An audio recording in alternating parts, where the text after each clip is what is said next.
everybody, welcome to the first episode of the Shawn-Zilla Art Show.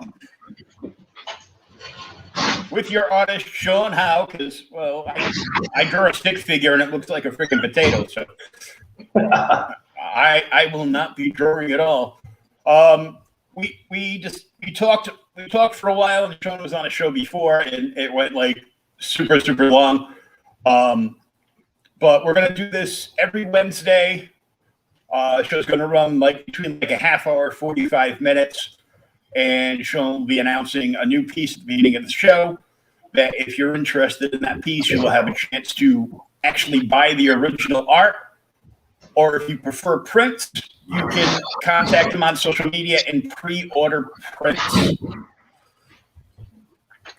And today, Sean is working on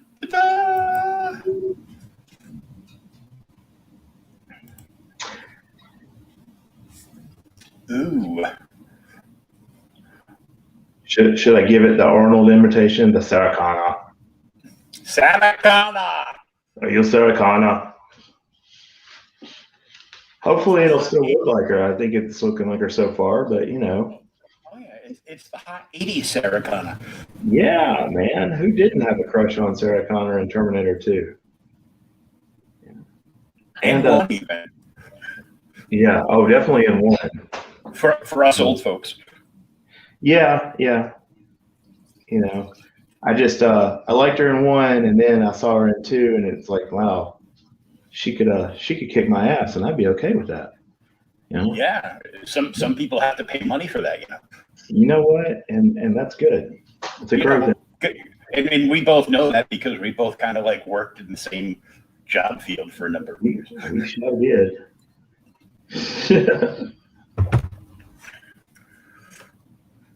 we could do a different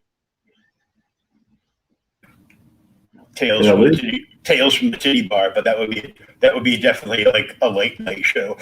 It sure would. Yeah. And sometimes it would resemble Tales from the Crypt because, you know. yeah, day girls. Yeah. Tuesday afternoon day shift. Oh, yeah. Or even worse. Sunday or Monday, even worse. Oh, yeah. Or you have the ones that don't even come in till midnight when the club closes at 3. Yeah. You know why they're there. And, you always hear from up in the VIP room when the lights come on, they're like, shit. And it's like, yeah, no. The ugly light of truth. Yep. Sorry you spent your paycheck on that, man. Yeah, you should be spending your paycheck on some original art right here. Absolutely. Definitely. Pops jumped in and gave you the big thumbs up approval. Hey, Pops. I haven't talked to Pops in a while, man. He's been busy. Oh, yeah. He's all popular and stuff now. He's a popular Pops. Yeah. He's getting drawn into every other indie project that he talks about, and all these different people are drawing different renditions of Prom, and now the last poll was voting on the name for Crom's new girlfriend. I saw that. And CromCon 11 is this coming weekend. Yeah. And he's starting to sweat because I'm like, well, I might have my daughter this week. And he goes, oh, man, I hope Phil shows up. So I went and hit up Phil and talked for a little while. I got a little sneak peek of what he was working on, and it just looks badass. I know the project, but I don't want to talk about it till it's officially announced. Yeah, I'm a fan of Phil's. Phil's on my list of people I want to work with. So. Yeah, he does some great work. He's like, why don't you take a crack at it? I go, because I can't remember where I put down my box of Crayolas. Right. My biggest problem is I end up ordering crap. Most of the time it's already crap I have. But I'll end up ordering crap or going to Michael's or Hobby Lobby or something and picking up a bunch of crap and setting it down on what I was using. And then I get this kind of mess going on here, where it's like, just a cluttered, tangled mess of art supplies. And God forbid I have something on clearance. Well, like you said in the pre-show, if you got a clean desk, you don't do anything. Exactly. I can remember when I had a day job, I used to tell my managers that because they're like, dude, you ever clean up your desk? I'm like, no, not really. It's like if you see my desk clean, it just means I'm not doing any work. Yeah, it means I'm on vacation. Right. That's just like, insane. And then, corporate comes in and you got like one little thing on your desk. That's not a clean work environment. I'm like, but it's a work environment. Well, the last day job I had, I worked for a bank in customer service. Basically, I'd harass people when they were behind on their car note, which is always fun because you hear all kinds of lies there, more than the clubs, actually. Oh, yeah, I know, right? Yeah. And then, I kind of became a little infamous in the office because I started out with like one Hulk action figure on my desk. And nobody said anything. I was like, all right, cool. So by the time I left, I had to take about 3 boxes just to box up the action figures on my desk. I had a couple of Hulks, some Thor, it's all Marvel Legends and Star Wars Black Series and stuff. Of course, it was kind of cool because, when the higher ups would come in, like if, their wife brought their kid by or something, they could just go Hey, by. Pops. Hey, Pops.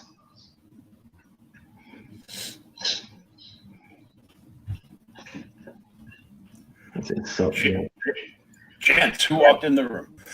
I don't know who he's talking about there. I would thought you had to own land to be considered a gentleman.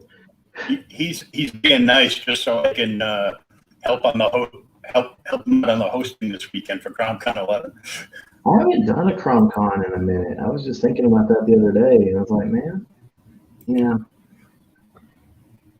I need to do that because I actually have stuff going on now that I could talk about rather than just be up there going, hey, somebody please get me to do a cover or something, please. Here he goes. Pop shared this out like he does. Careful with the sharing, Pops. You don't want to get banned before CromCon comes in again. Yeah. He got put on the limited share list because he was sharing way too much a few weeks ago. I thought that was what Facebook was for. Mm-hmm. Oh, you're only supposed to share certain things. Okay. Yeah. Okay. All right, I get you. So in the event that somebody else who does this is watching what I do, they're probably going a little nuts right now because I don't do flat colors and then do the darks on top of them. Mm-hmm. Just because, this works for me. I just start out with like a mid-tone, especially on something like this where she's in a dark environment, which seems to be kind of my forte. And, she's got some tan skin going on and stuff. Well, not just that, the darker backgrounds make the character stand out further too. Oh yeah.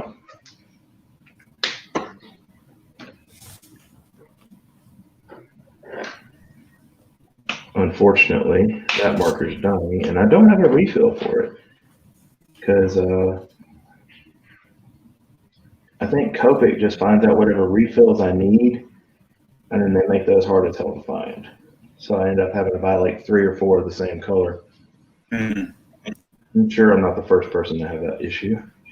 Oh, I know. I'll have to I'll have to contact my buddy Mike. He actually sells something like Copic, but they're refills, but they actually have more like ink and paint in them. Yeah?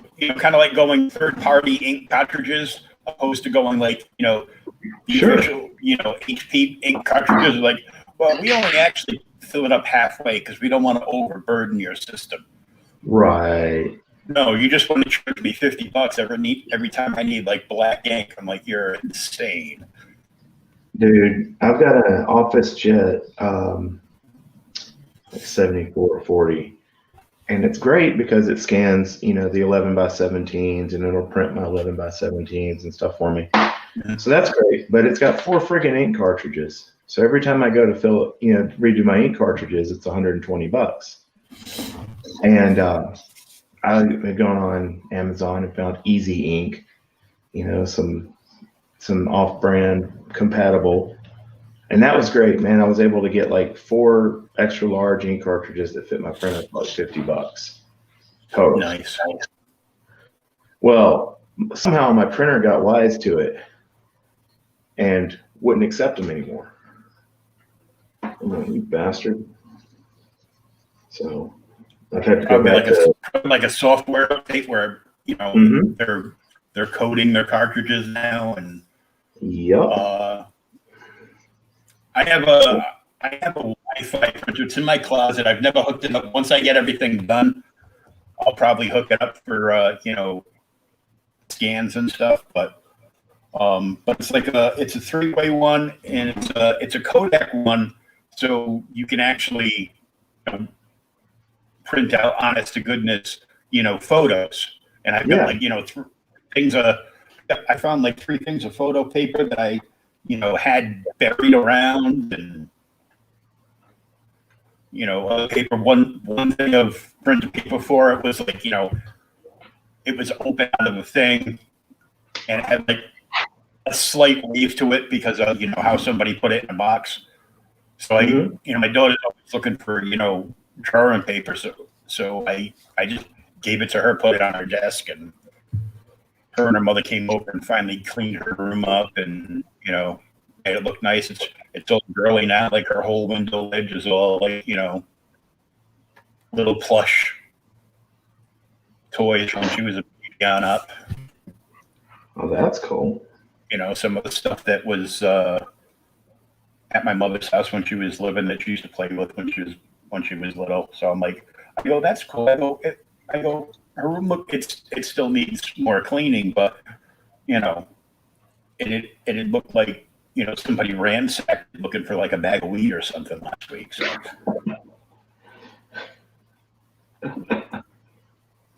I'll just be like, motherfucker, I smoked that shit already. Get out of there. But I really busted out. I had like a whole warehouse full of stuff, and I've gone through like 3/4 of it. So I thought for a second you were going to say you had a whole warehouse full of weed, and I was like, well, shit. Well, man, if I had a whole warehouse full of weed, I'd be mailing bricks over to you for artwork.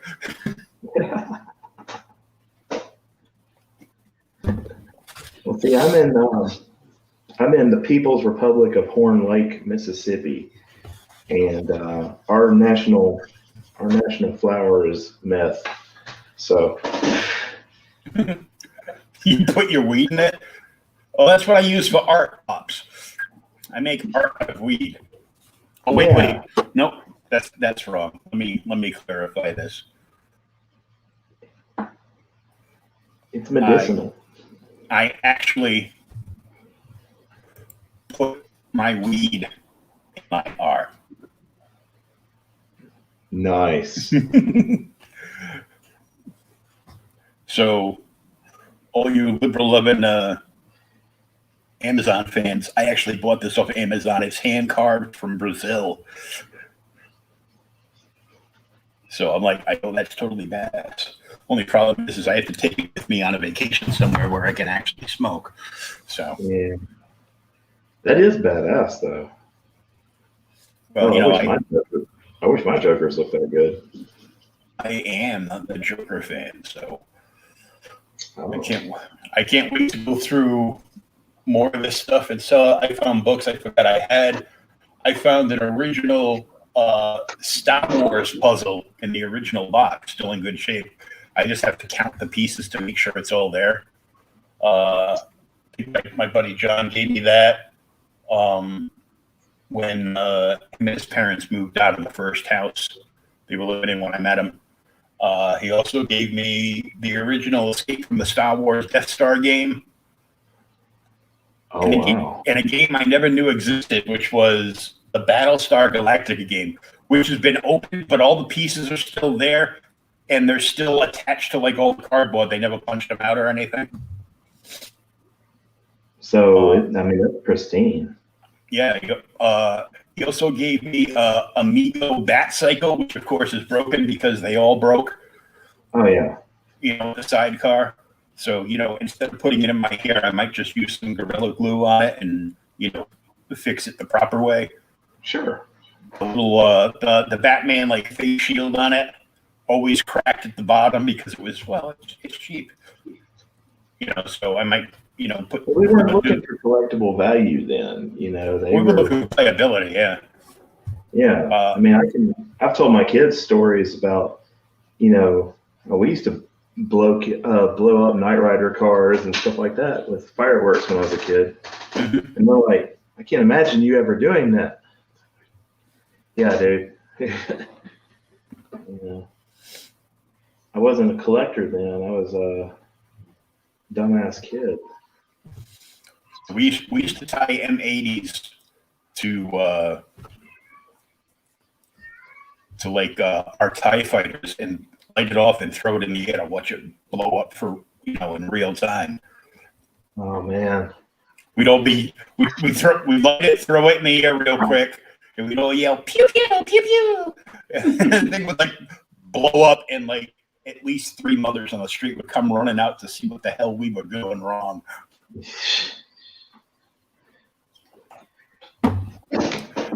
Which one time was followed by my friend's little brother having to go to the bathroom so bad that he went in the woods and accidentally wiped his ass with poison sumac. Oh man. We've all been there. Mm-hmm.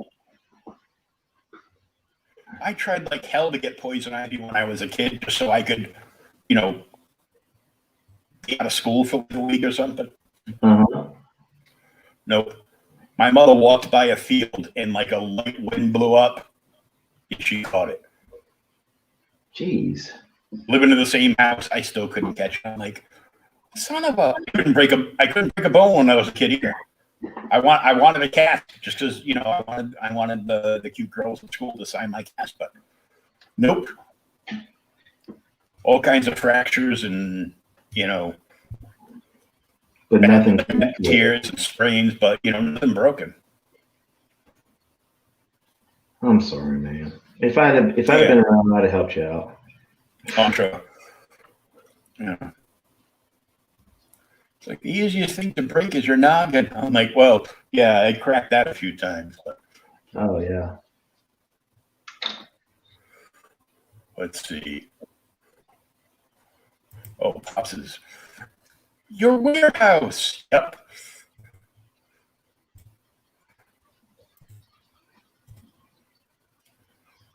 Boston. Now his lights are flickering. So you told me about a Vader voice changer that you got, mm-hmm. And I was going to ask you, but we kind of go all over the place. How much you want for that? I haven't thought about it. It's going to be a minute because I got to get some commissions paid for first. Not everybody is nice enough to pay up front. Mm-hmm. But I do usually get a deposit before I start messing with people's stuff. I've been burned a couple of times on artwork. And But yeah, after I've taken care of some of those gimmicks that everybody calls bills, I'll be talking to you about that Vader, because I got this idea from Nick Garber. He's got this crazy biker scout, full-size biker scout armor in his living room. And it looks it looks badass. Mm-hmm. And I was like, all right, what if I did a Vader? And of course, you know, getting that level, like the level of costume that he's got in his living room, getting the Vader is like thousands of dollars. And no, we're not there yet. So, but I know a ton of cosplayers, so I was thinking, well, what if I started putting together something? Because the first thought I had was,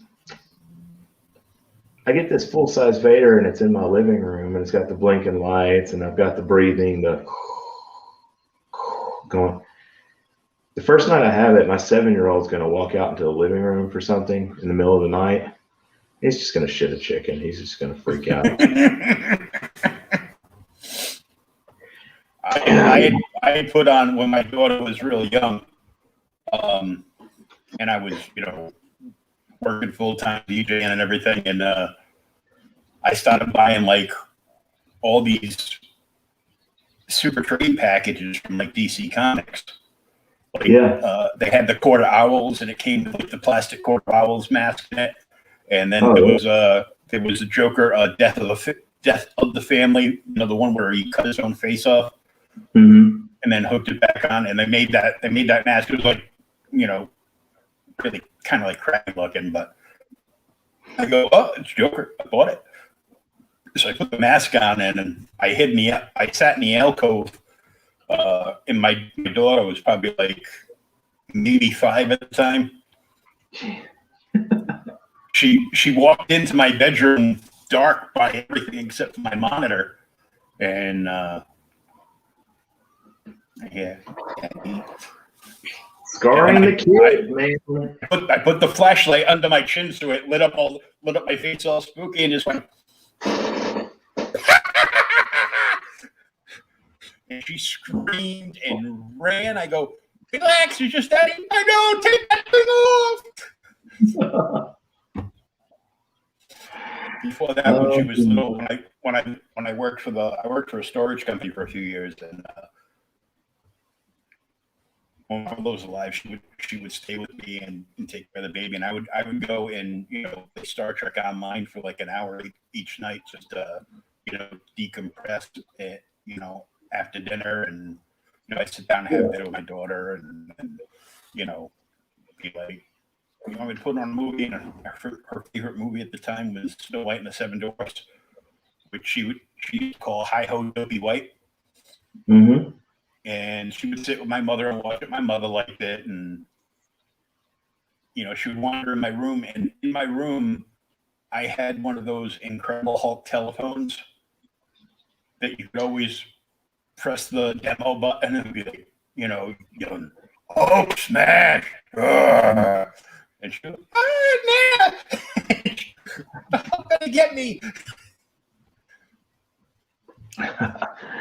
You remember the Darth Vader bank? The talking one? Oh, yeah, the one that came out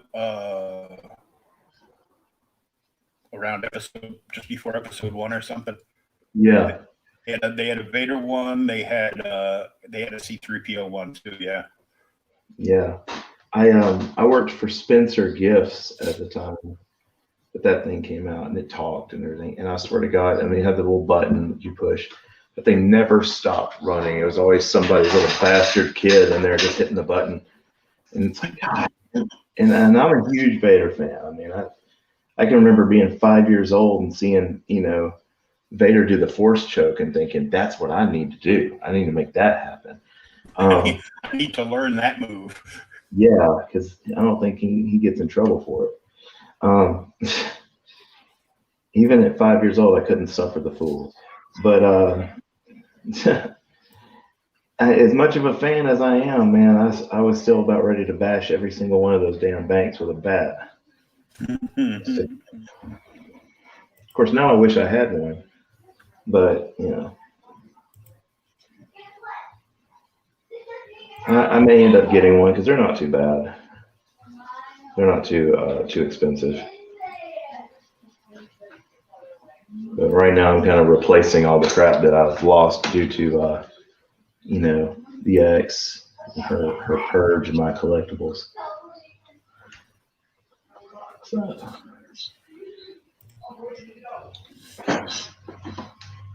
Do.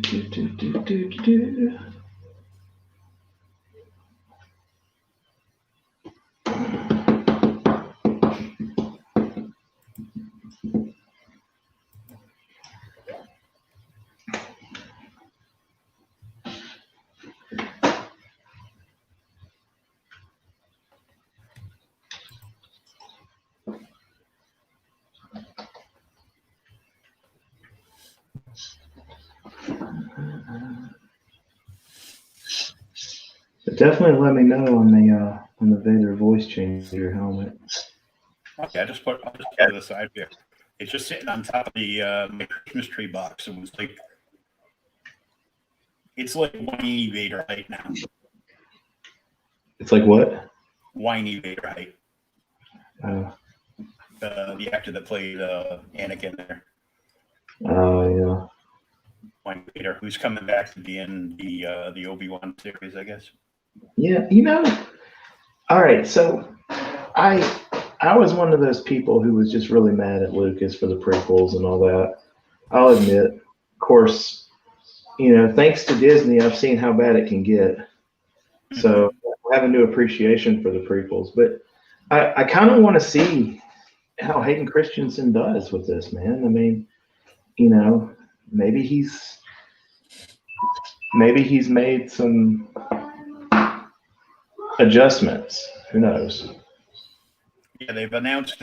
I think I saw it either today or yesterday. They announced the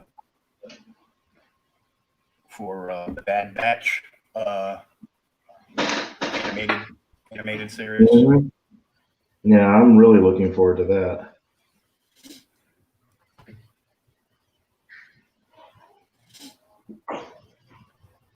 And if I'm not mistaken, isn't that the Fennec character from Mandalorian in that as well? Did I see that? I don't know. Am I getting old and hallucinating?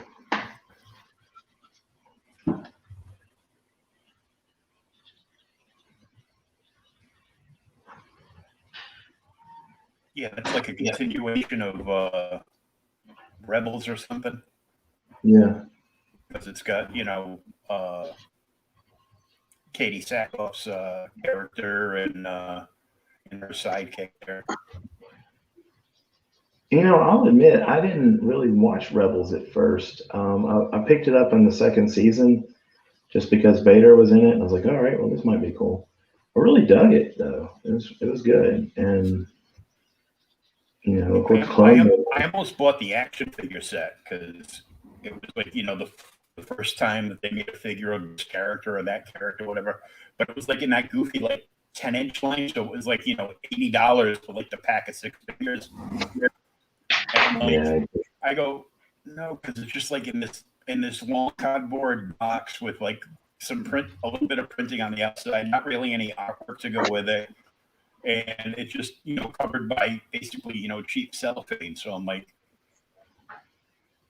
it's going to take up a lot of room, and there's not a lot of return on it or anything, and I'm like, no, not a lot of shelf appeal either.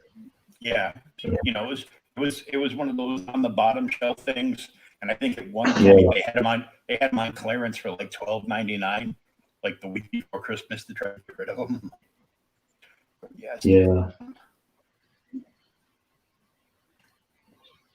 The stores around here are so funny for toys because, like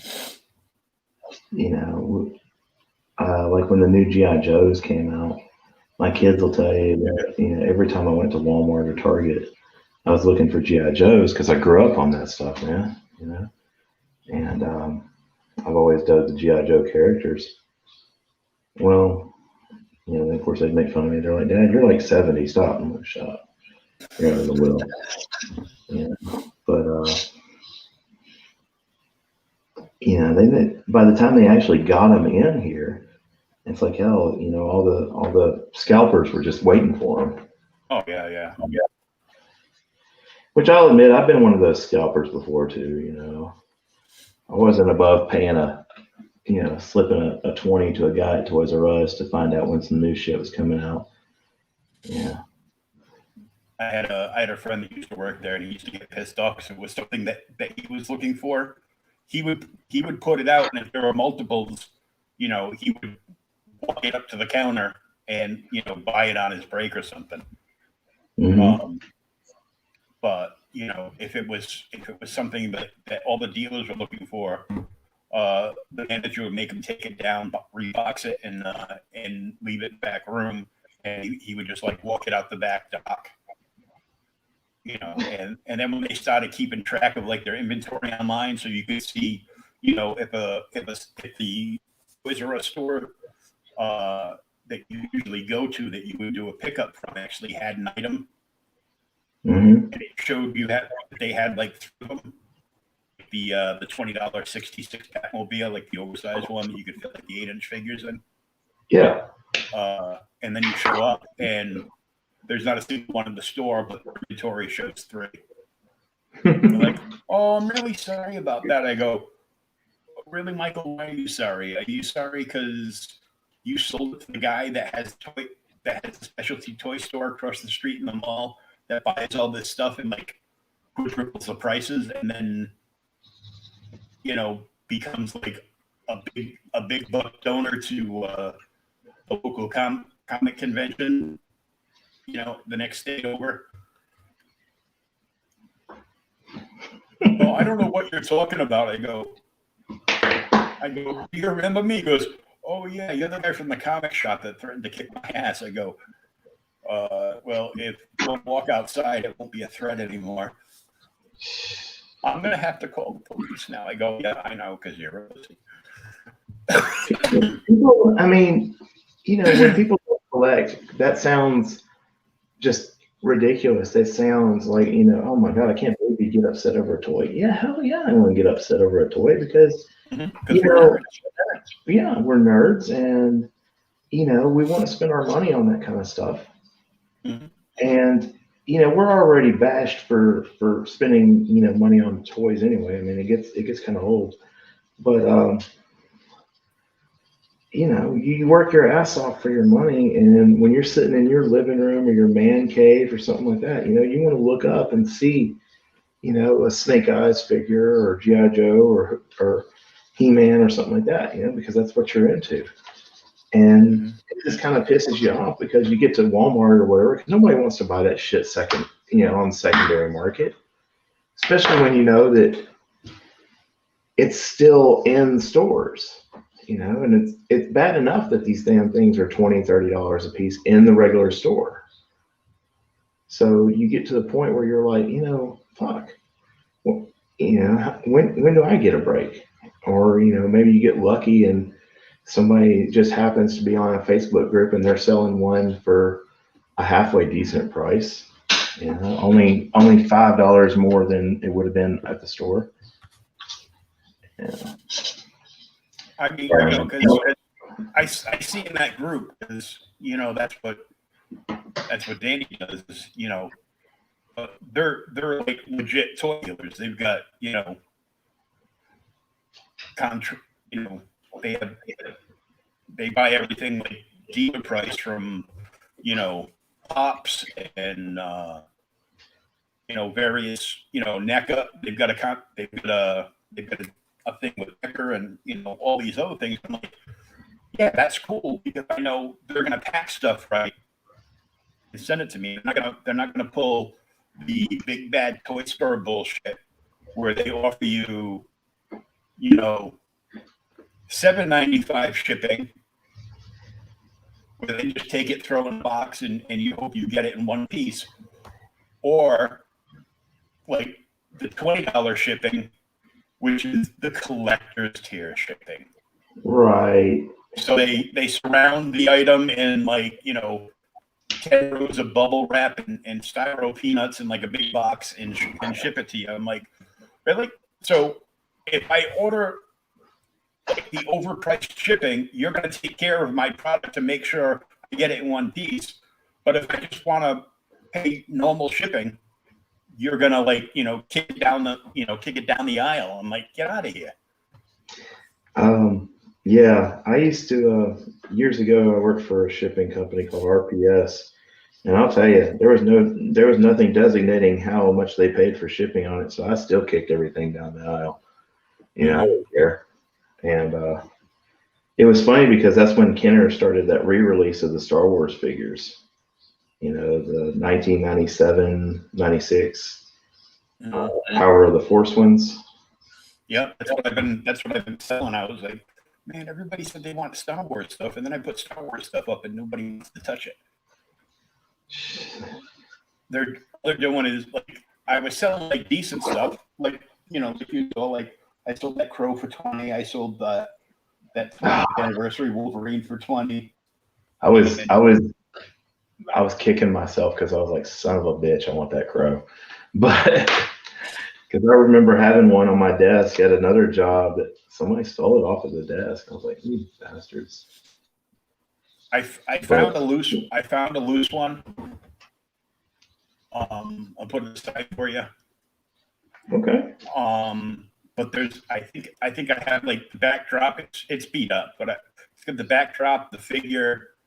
It might have the guitar, but it does not have the little crow.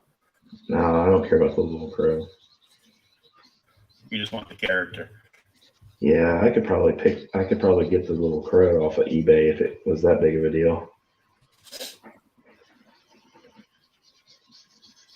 I mean, I'm sitting here, I'm looking at stuff that I won't sell, and I had an argument with one guy like the first week, like in DMs. It was like, you showed it on camera, you have to sell it. And I was like really close to telling him to go fuck his mother. I was like, I go, you do what I explained this at the beginning. I'm in a wheelchair, so I have to pick up boxes off, to my side, and I'm holding the box and I'm stuck in front of the camera. Yeah. So when I pull something out of the box and I say that's for sale, that's for sale. And I thought it was the box that had nothing but Star Wars figures in it. And it was a box that had Star Wars figures in it, but it also had an original Boba Fett, no gun, an original Tauntaun. How much is that? I go, not for sale. You showed it on camera. You have to sell it. I go, okay, it's a ridiculous price. The Tauntaun is $150 as is, and Boba Fett is $250 as is. Yeah. Yeah. He goes, that's not a ridiculous price at all.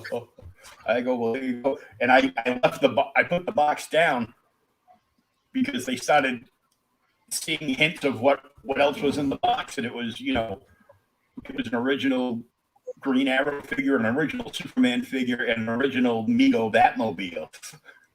Shit. And I would have been bugging you about that shit too. I'm sorry. Yeah, it's not for sale. You want to fly up one weekend, you can come hang out and play with my toys, but that's about it.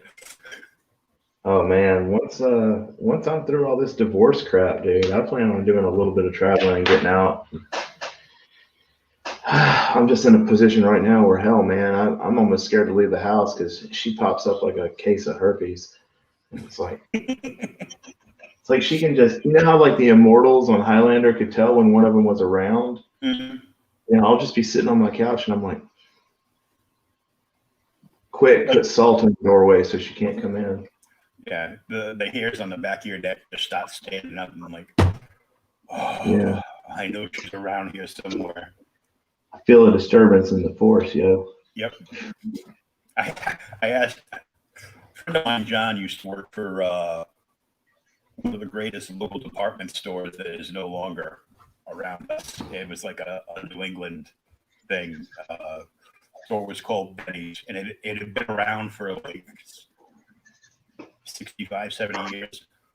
Mm-hmm. And then, the grandchildren wanted nothing to do with it. They already had, it was already a dynasty thing going on, and they already had the money from, the company. So they didn't care. They had no interest in it whatsoever. So they, one day they just closed down all the stores. And my buddy John used to work in their offices. He used to do like the ad layouts. And once in a while they would put like hoodies on sale. And they would pick a different person in the ad department to have to, put one of the hoodies on and get their picture taken, as a free low rent model. And sure.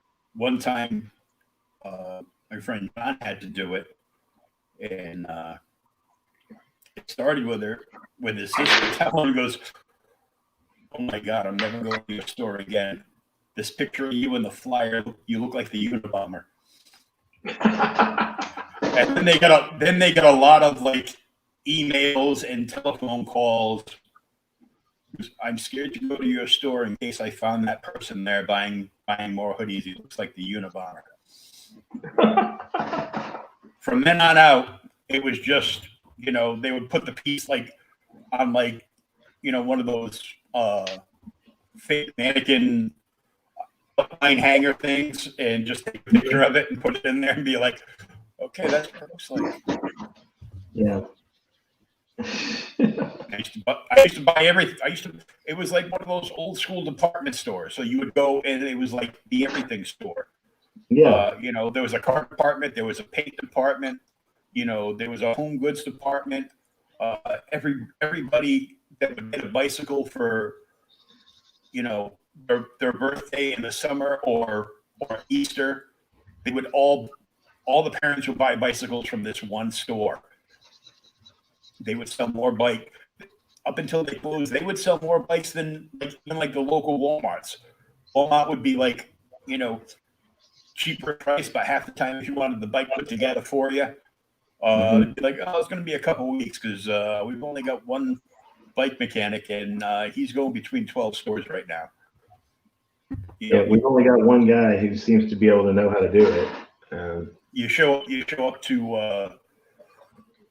would show up to Benny's and they'd be like, depending on what time of if you went during the week, you're like, "Okay, we'll have it assembled ready to pick up within 24 hours.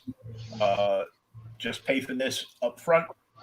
Leave your number and everything on it. As soon as it's ready, we will call you to let you know you can pick it up. It'll be in the back, all tagged up." And if you bought like on the weekend, they would assemble the most popular ones at the time.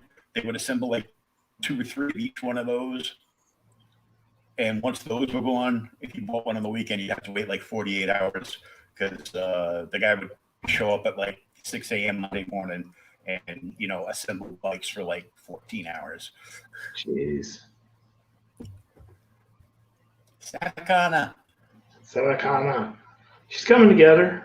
A lot of people get a little weirded out because I don't do an ink first. Mm-hmm. I know that's the thing. You pencil it, then you ink it, and then you do your color. And I don't know why, man. Well, I do know why. Because for the longest time I got out of the habit of inking first with like the fine liners and stuff because it just never seemed to fail that I would come across it with that flesh tone Copic and it would smear my fine liner or it would get all muddy or something.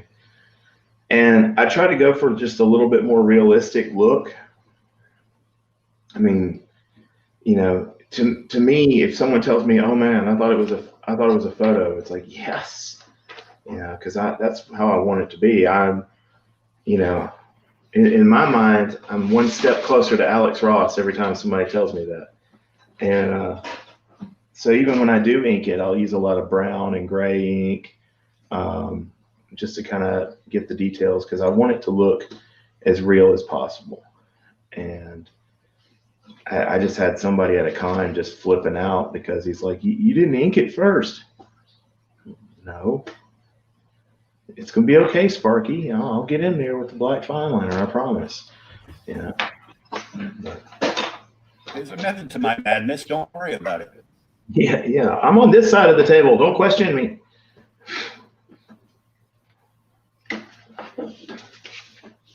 But yeah, for like I was saying, I'll use the brown ink rather than just a black fine liner on most everything. Especially if it's a flesh tone, or a flesh item like her finger here, I use the brown Staedtler fine liner just to kind of separate things. I always feel like Bob Ross when I talk about stuff that I'm doing. Oh man, I put on Bob Ross has his own channel on Pluto TV. Yes, he does. And I put it on last night, fell asleep late, couldn't wake up this morning, even when my helper showed up, made breakfast. He did my leg treatment, and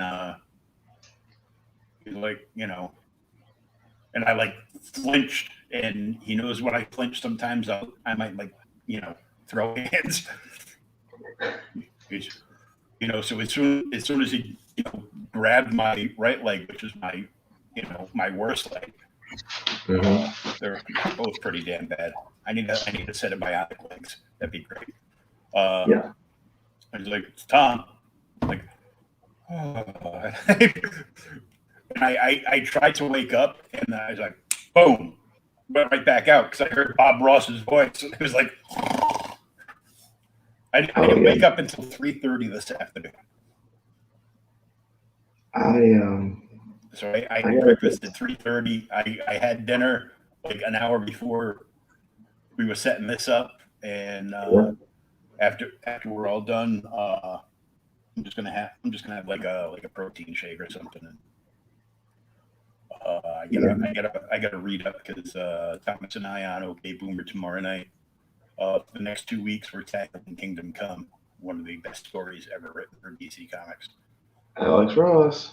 Mm-hmm. So can't go wrong doing that, and I found like a crap load of the action figures from Kingdom Come too. So I'm like, I can show them off. I know one of them's is Spectre, and it's got the old Preacher Man in with them. So. Oh my God, that's so badass. I'm like, the only way that would be more badass is if that Spectre was actually glow in the dark. I would be like, shining a spotlight on that thing like every day and then just hanging it back on the wall. Yeah. Charge it up. I'm looking at like different stuff I have like, all over the place. Like, I've got like a bunch of figures that I would love to sell. The only problem is I need like an Uber fan for the old Stargate show to be able to sell these two, because it's a very limited, thing. But I do have a prototype. I do have a prototype Jack O'Neill figure in the box, which is pretty cool. Oh wow. And this, of course, was not the final one because the vest wasn't separate. They just made like the best part of the thing. But it's got everything else in there. But it's like that great one. And I've got a Jim Lee Batman set like that too, where it's got all the 6-inch figures that they were doing for Hush. I bought this because I go, yeah, they're never gonna do a whole action figure line based off of Jim Lee's storyline here, are they? I don't think so. They're never gonna do it. So I bought this super expensive Batman set. It's got a prototype, then it's got an adjusted one in the middle that has like a test paint done on it, and then it has the final mold of the figure with like a variant paint structure on it. It's got a pencil sketch in there by Jim Lee signed, and it's the COA that's in there. It's like huge. It's like this big, like long, narrow box, and I think I paid like $400 for this friggin' thing. Jesus. I'm like, but it's got a pencil sketch signed by Jim, so he probably just drew like the same thing like over and over. Probably like took him like 20 seconds to like sketch out like this, these three Batman cowl poses or whatever. And then he signed it, and they put him in all these boxes, but they were only like released to like specialty stores. And I'm like, I think I've seen that set. I think that Comics and Collectibles here had it, but man, because when you were telling or saying what all was in it, it's like in my mind I'm just going ching, ching, ching, ching, ching. mm-hmm. And the second you said pencil sketch from Jim Lee, I'm like, shit, there it goes. There, just to get him to sign something is like anywhere from $70 to $75 to $150 for his sake. One, because he's popular, and two, because he knows 90% of the people that are getting stuff signed are listing it on eBay before they even get in line.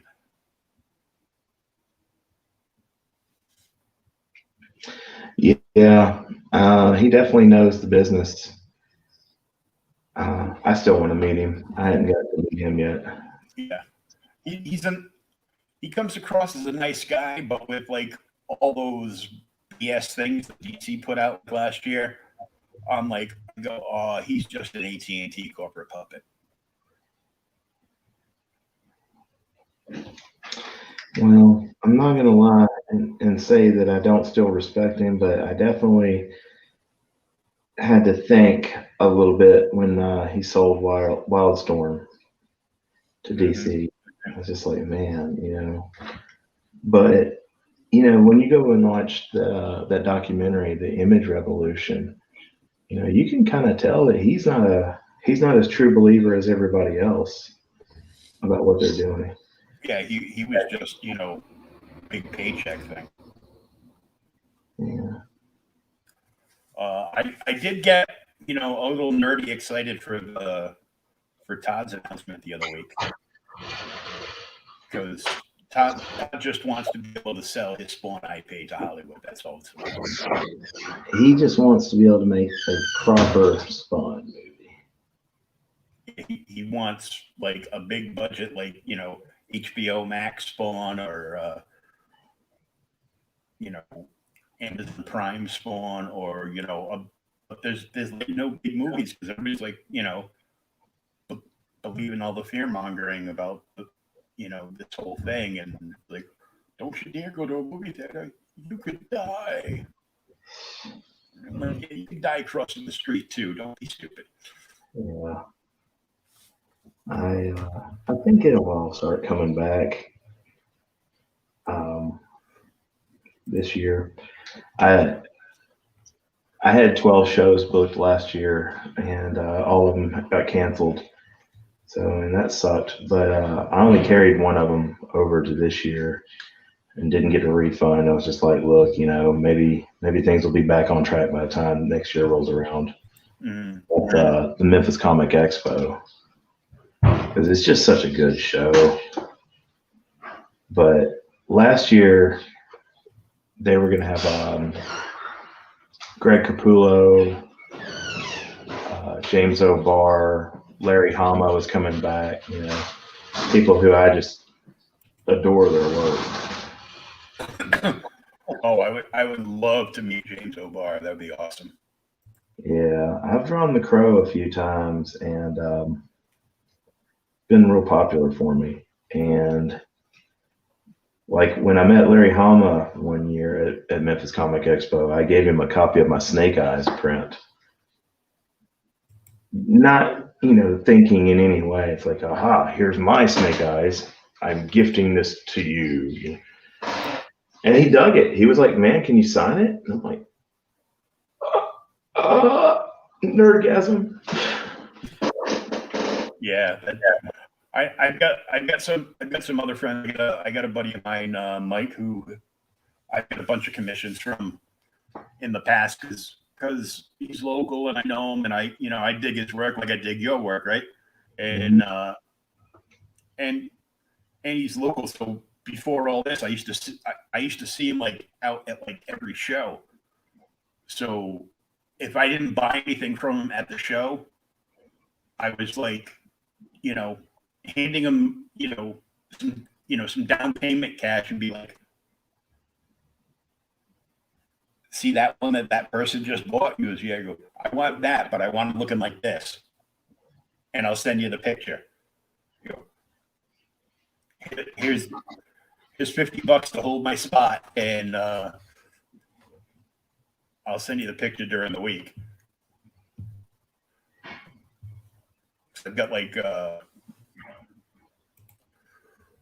2 or 3 cover commissions off them. And a couple of years ago, I was a moderator in this comic, in a different comic book group.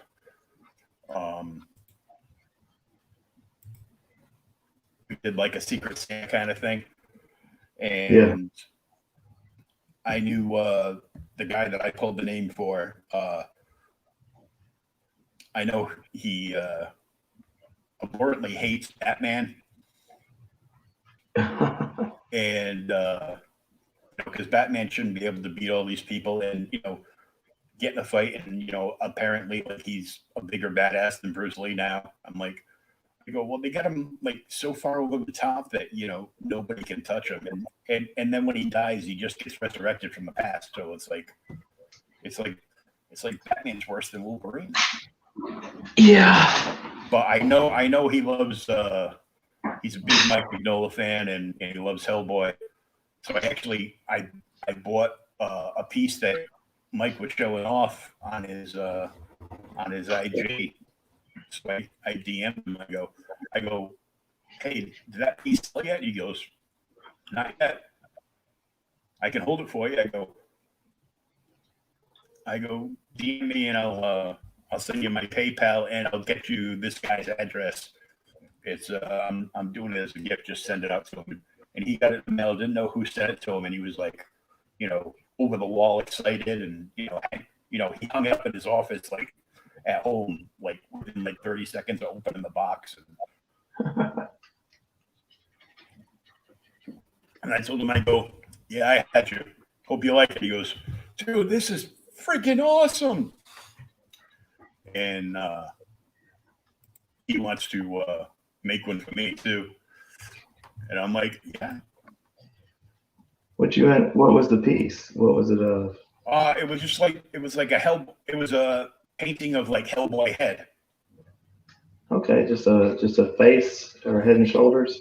Yeah, like a Hellboy bust, and it was done like on the thick painted cardboard. Yeah. You know the stuff I'm talking about. Yeah, like Bristol. Yeah, he did it on that, and it was one of those negative things. So the whole back was red, and then he was darker red, and he did the outline, and wow. It looked badass. He had actually done basically a photo negative cover like they've been putting like on some of the indie books and mainstream ones now, and they're like, yeah, well, that's a 1 in 25. It's $30 if you want to buy it. I'm like, is this any different than the book that's the same book that's like $3.99 cover price? That's up there. He goes, nope, just has a cooler cover. I go, yeah, well, I can just go online and I can print out the picture of that cover and just place it over this and put it in a slab like that. I'll slab it and put it up and like, oh, you got that? I go, no, I just printed that one out. So I got to get the regular cover underneath. I just wanted to look fancy. Yeah. I go, I'm not lying. I spent like way too much money on some covers. Like I bought the Snyder's Death Metal Run, issue 3 or 4. It was like the first appearance of King Robin. Mm-hmm. And I didn't even know it was a Peach Momoko cover, because Peach is like hit and miss for me. I think their covers are like either like really badass, or like, yeah, that one kind of sucks. Why are you charging money for that garbage? I've never really been one to just criticize other people, but man, I gotta say, some of this shit that I'm seeing coming out, dude, it's like the same thing you just said. It's like, you're really charging money for that? Yeah.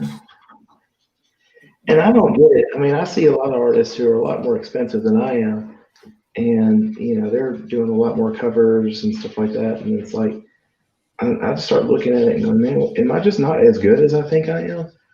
Because I really don't think I'm that good at all. But it's Well, that's you that's wonder. like that's like that's why artists and guitarists are kind of like one and the same. Guitarists will be recording a track and they'll be like, "Oh, I didn't like that take. Let's do it again." Yeah,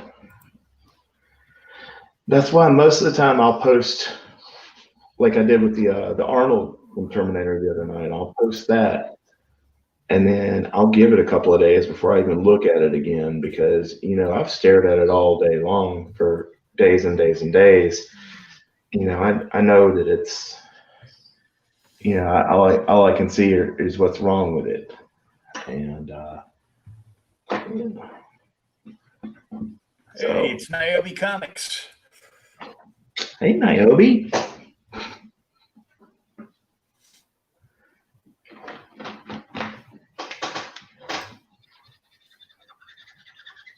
I'm a big fan of Niobe. Yeah, he's got great stuff. He still hasn't come on my podcast because he's too busy doing all of his own. But the only thing I don't like is the fact that he's in Canada, so it costs like $3,000 to ship anything to the States. I know, right? I've got a great client in Canada who he got a lot of Walking Dead from me before, and then he's been real patient with me about a Transformers commission, and I worry because it's like a 20 by 30 commission. So I'm like, holy shit, he's gonna pay almost as much for this in shipping as he did for the art. So But Rebel says Shawn will soon be with us. yeah, I wasn't gonna say anything because I didn't want to be presumptuous, but we've talked about doing a cover here and there, and I'm definitely down because I mean it's my kind of book. He had me when he said 90s 90s comics. I grew up on Image and late 80s and early 90s Marvel. Well, even early 80s Marvel, technically. Yeah, I was primarily a DC guy. Like my buddy Mike that I grew up with would he would go to the corner drugstore and hit the spinner rack, and he would always buy like the Hulk comics. And I would buy a Spider-Man comic if I liked the cover and it looked badass. Otherwise, I'd be buying Batman, Detective, Legion of Superheroes. Once in a while, I'd buy like a cartoony thing, like I'd buy like an issue of Casper or some one of those popular like 60, 70 cartoon things.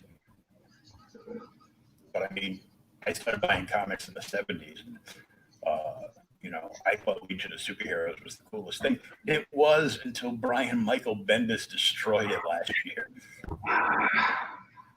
But he's off it, so I bought like the last. I guess they either did a relaunch or it's part of that stupid future state thing that DC's been doing for 2 months. Yeah, I haven't really gotten into that. Friends over at Lost in Comics on YouTube there,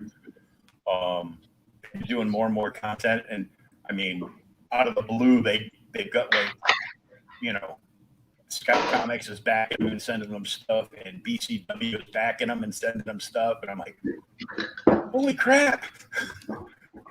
And they went from doing like, you know, they do the live show every Thursday, but then like they like pre-record stuff, and you know, one guy is like going from page to page, you know, reading new content in a video, and I'm like, well, this is cool because I can just, you know, have this on, and I can either watch it or just listen to it, and then I actually don't have to read that book. You know, so it's kind of like getting the Cliff Notes version, but not even that. Yeah. I mean, you're having it just read. And then it's Oscar and Chris, and they're great guys. They're down in Texas, and but now they had to change their work schedule. So now I don't really get to watch them because I'm online at the same time they're pretty much online. You know, so it's like, you know, I try to sneak in for like a couple of minutes and, you know, at least like, you know, say hi, because for some silly reason they made me an admin on their YouTube channel.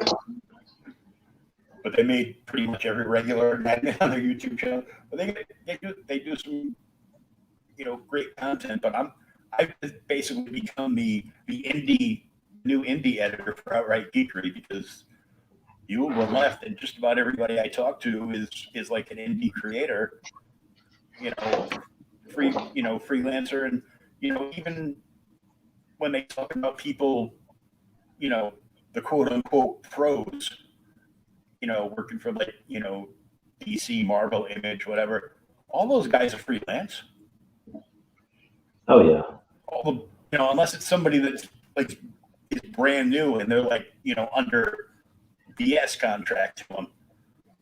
You know, everybody else is like, you know, freelance. Like early on Creators Outlet, I was like I was nerding out because Scott Hanna came on,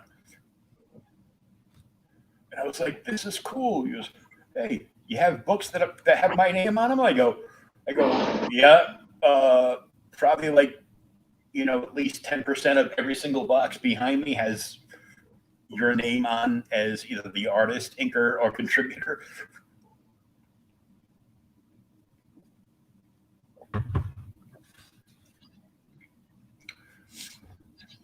So how's your commission list looking these days, since everything's like down to online work? Commissions are actually, I mean, it's a little different because I have the worst timing ever. When 2020 started, actually a year ago in February, I went full-time doing art. And, you know, because I was working at a day job that was, you know, not working for me. And so I would, you know, when I worked at the day job, I would generally take about 5 or 6 commissions a month just to not get overloaded. People kind of got used to that. So when I went full-time with art, I had to kind of remind everybody, hey, you know, that 5 or 6 commissions a month, that's out the window. Yeah, now it's like I'll open up I've quit opening up just normal spots and just saying, look, you know, just I'll book you, but I'll give you a time frame of when to expect it. Because I don't want somebody to, you know, just look at it and go, well, I can't get in on his, you know, commission list. I'm not even going to talk to him. And so far it's been working out pretty good. I've got a few regular customers who, you know, just every month hit me with, you know, something, and they always hit me with something really cool. And then, you know, like with the Lady Death thing, I'll make a post because I'll come to realize, oh, wait a second, I haven't drawn this character. You know, last month, or this month actually in February, we started doing a feature character where I would, you know, say like Jean Grey is the feature character for February, so it's 25% off of all Jean Grey commissions. You know, if you've got Jean Grey in it, I'll mark 25% off for you. And that worked out really well. People really like that, and they're like, hey, who's going to be the next character next month? I don't know. Yeah. I still have a few days to leave me alone. Yeah, I'm open to suggestions, but so yeah, it's not too bad, and I've seen a lot of the pricing out there. I'm not as much as a lot of guys. I'm a little bit more than a lot of the guys, and I'm kind of in that mode where I feel like I'm at a good price. Got a pretty decent turnaround time of about 4 to 6 weeks on most things, except for 20 by 30 Transformers pieces. But Oh, that's freaking huge. it is very huge, and I don't know if you were aware, straight lines are the bane of my existence. I don't draw a whole lot of robots, and that's why. And just the level of detail that I'm having to put into this is crazy. But I've shown him some progress pics, and he's pretty happy with it. And he's like, "All right, cool." And then in the meantime, I can tell he's like, "This motherfucker, and just hurry up with my Transformers, dude." I'm like, "I know." It's like, can I just draw your Transformer after he's blown up? Yeah, right. Then I don't have to worry about the straight lines. Well, I know that every time I do work on it, and I mean, it's got to be one of those situations where I don't have a bunch of people coming in and out of my studio and stuff like that, and kids are not really bugging me for anything, so I can sit down and blare some music and sit down with the ruler and get everybody looking right. And every time I do look at it, it's like, okay, this is worth it. It's coming along. So yeah. I think he's gonna be happy with it. I hope so, because he has other things he wants too. But you thinking about grabbing a commission, Mr. William?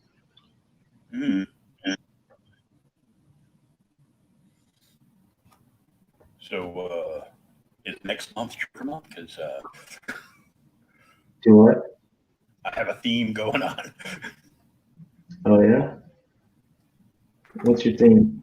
Well, since my handle is Joker Fan on Twitter and Joker Fan 1969 on Instagram. So Okay. I actually found one of my 2 Mego original Joker figures. One that's missing, shoes and something. The other one is, but I haven't come across him yet. But I really, I've been a fan of Mego since I was a kid, and I'm really digging some of the stuff that Figures Toy Company's putting out. Mm-hmm.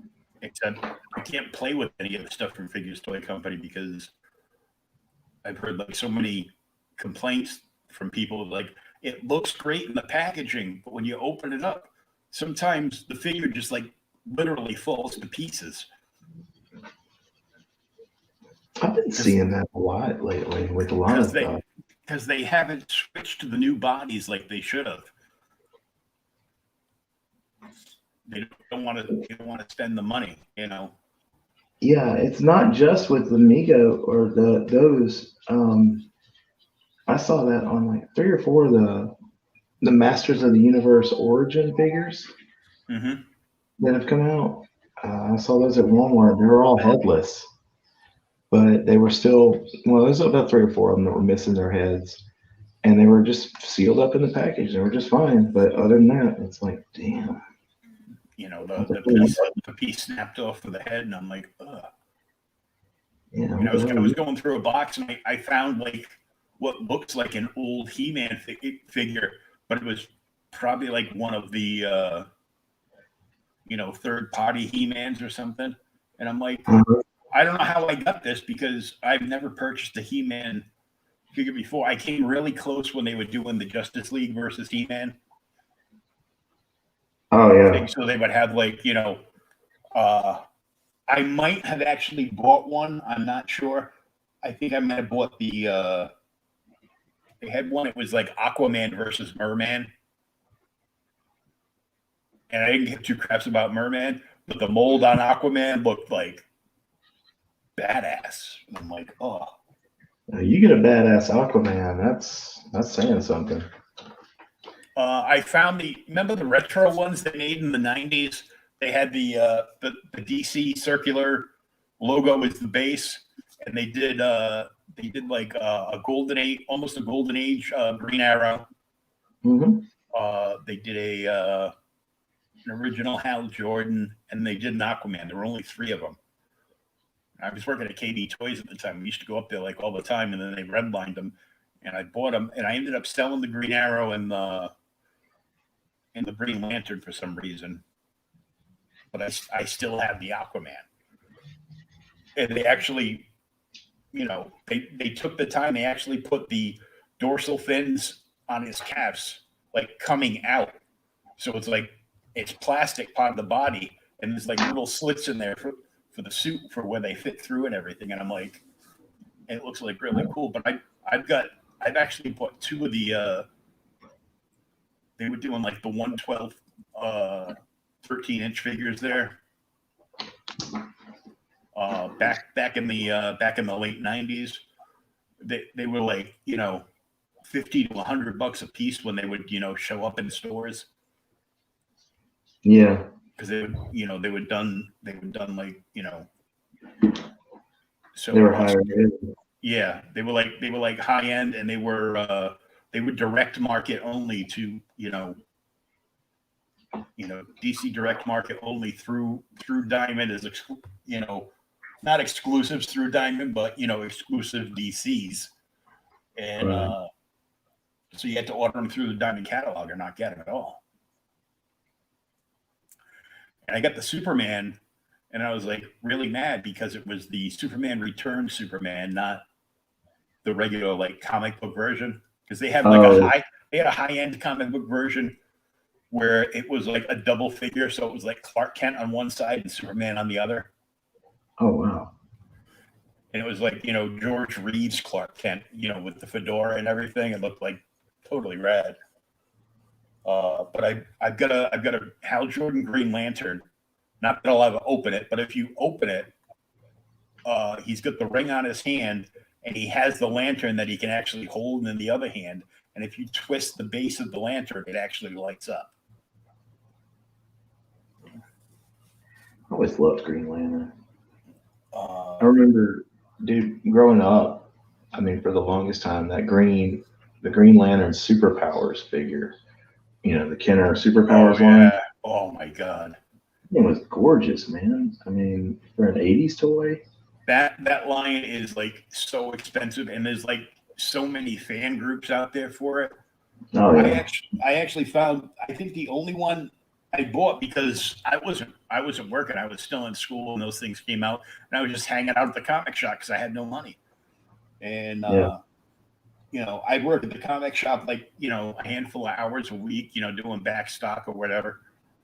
And for some store credit. Personal store credit, yep. Paying me like half a minimum wage to do stuff, but I would get like some free comics or something. But oh yeah, I mean, I had a couple of friends. We had in the '90s we had Memphis Comics and Records, and they actually had like 3 locations around Memphis. It was crazy. And I had some friends that worked there, and I would come in and help, sort some back issues and stuff like that, just to kind of get some store credit. I don't know if they were supposed to be giving me store credit, but some of them did. Yeah, it was under the table stuff. Just it's like you're gonna hang out, and you're probably gonna work for free. So, we like you. So, yeah. When you're done for the day, I'll look at the clock and figure out how much money I want to give you in free comics, and that's what you get. Like, all right. I got a ton of good shit that way. I got I think I actually got my New Mutants '98 that way. Oh, I wish I had one of those. My buddy Jason was buying like 5 or 6 copies of all the New Mutants and stuff. And when everybody was like buying multiple copies, and now most of those, except for like New Mutants '98, is worthless. I hate how that book. I understand it's the first appearance, but the following issues, is like second and third appearance. I'm like, you can't pay people to take those books. But now all of a sudden that Deadpool card like shot up to like $600 on like an eBay sale or something. I'm like, oh. What the hell is going on with these Marvel cards, man? I mean, I've got them all, and I like to look at them from time to time, but somebody was like, hey, they're blowing up. And I'm like, what? That's crazy. What Marvel cards? Because I've got them in sets and binders. Oh yeah, somebody said that the Marvel cards, 1990, 90, the Marvel Series 1, Marvel Series 2, the ones that have the holograms. Mm-hmm. Yeah, somebody said they were blowing up, man. They're crazy expensive. Oh, I'll whip mine out and sell them in a heartbeat. Fuck yeah. I've got binders laying around, and I'm like, there are cards in it, and like they're cool, and I like looking at them and stuff, but they're just taking up space. And it was a time hanging out at the comic shop that we would just buy in like cases of cards, trying to put sets together, so we could get full sets, and then we would keep buying packs and figuring out where the holograms were in the pack. And then even like the comic shop was like, they were skimming the good packs, and then they would take all the packs out, like, because people would be like, can I see that? I want to buy a pack, but they wanted to like fish through for a certain pack. Mm-hmm. And they'd be like, okay. And then the owner would take all the cards, take them out and put them on the counter behind them, and then shuffle them all around. And they'd be like, never mind, I don't want them now. It's like, oh yeah, because there's like, one card that's worth like $30, and it's in like the left row, third from the bottom. So you just want to reach in and get the third from the bottom pack out, open it up, and see that, hard to find hologram card in there, and be boom. I had to hide some of my binders because apparently a couple of my binders, we had bought some naughty cards. Like there was a penthouse set that was like, ooh. And I'm like, I got a teenage daughter now. I can't be having, stuff like that around. Like I love Linsner's work. Like I've been a Linsner fan since way back before he even launched the books. Dude. And I've got Creation Convention black and white like booklets that they used to hand out for free for people walking into the con that had Crypt of Dawn artwork on it before Crypt of Dawn was even published. Yeah, this is the part where I'm hating on you a little bit right now. Oh, I'm sorry. I'm just jealous. I've got like 2 of his hardcover books. I bought like lots. I was buying lots of art books, not just for the nudie pictures, but that was a plus. But yeah, because oh yeah, I've got a couple of the Olivia cheesecake books. I've got a couple of the Olivia art sets. I've got like the card sets rather. I've got one of her regular card sets, and I've got one. They did one of her card sets, and it was all done to that '90s Prism crap. That Prism stuff, man. I had that McFarlane Spider-Man set that had the Prism cards. Oh yeah. I went into debt with my dad to get that shit. Which if you've ever met my dad, you don't want to owe him money. I think I had to cut like everybody on the street's yard that year or something. But yeah, it's crazy. Because I had read about the Marvel cards blowing up, and of course, like I said before, I'm replacing a lot of my stuff. I had a ton of art books tossed by the ex because she didn't quite get the whole you know, yeah, it's got nudie pictures in it, but you know, it's art, damn it. Mm-hmm. So I had like Louis Royo books and Oh, I've got a ton of Royal stuff. Yeah. yeah, Olivia, Frazetta, Mm-hmm.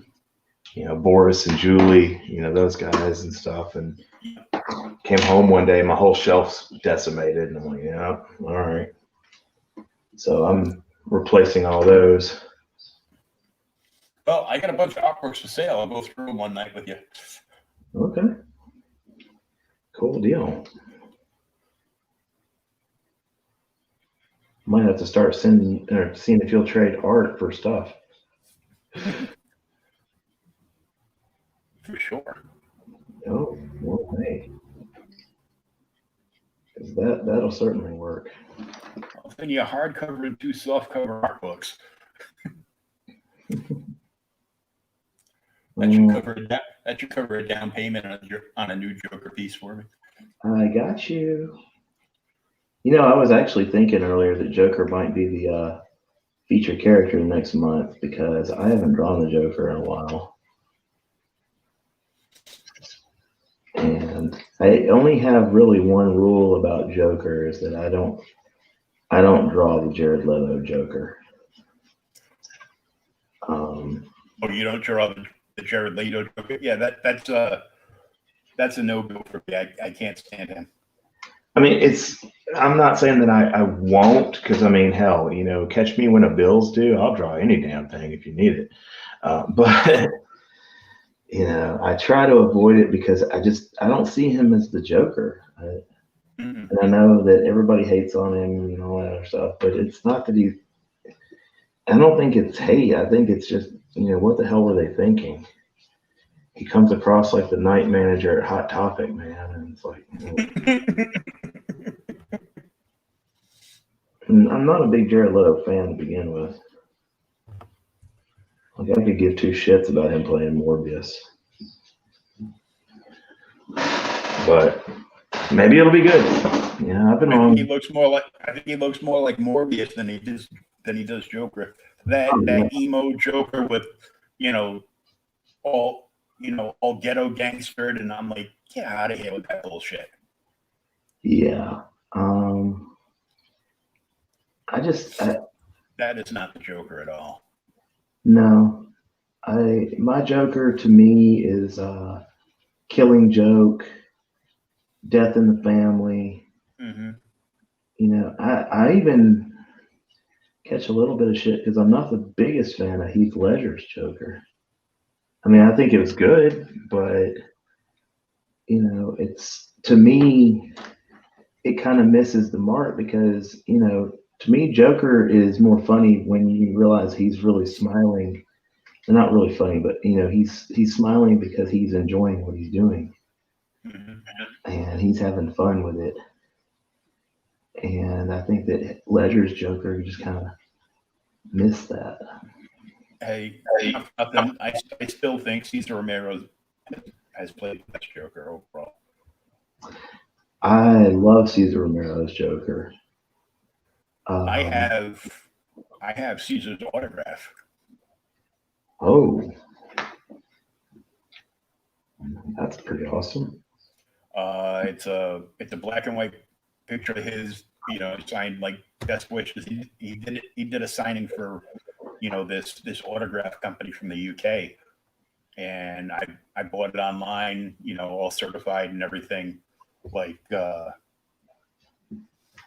say like about 35 years ago. Jeez. Yeah, he's been gone a while, hasn't he?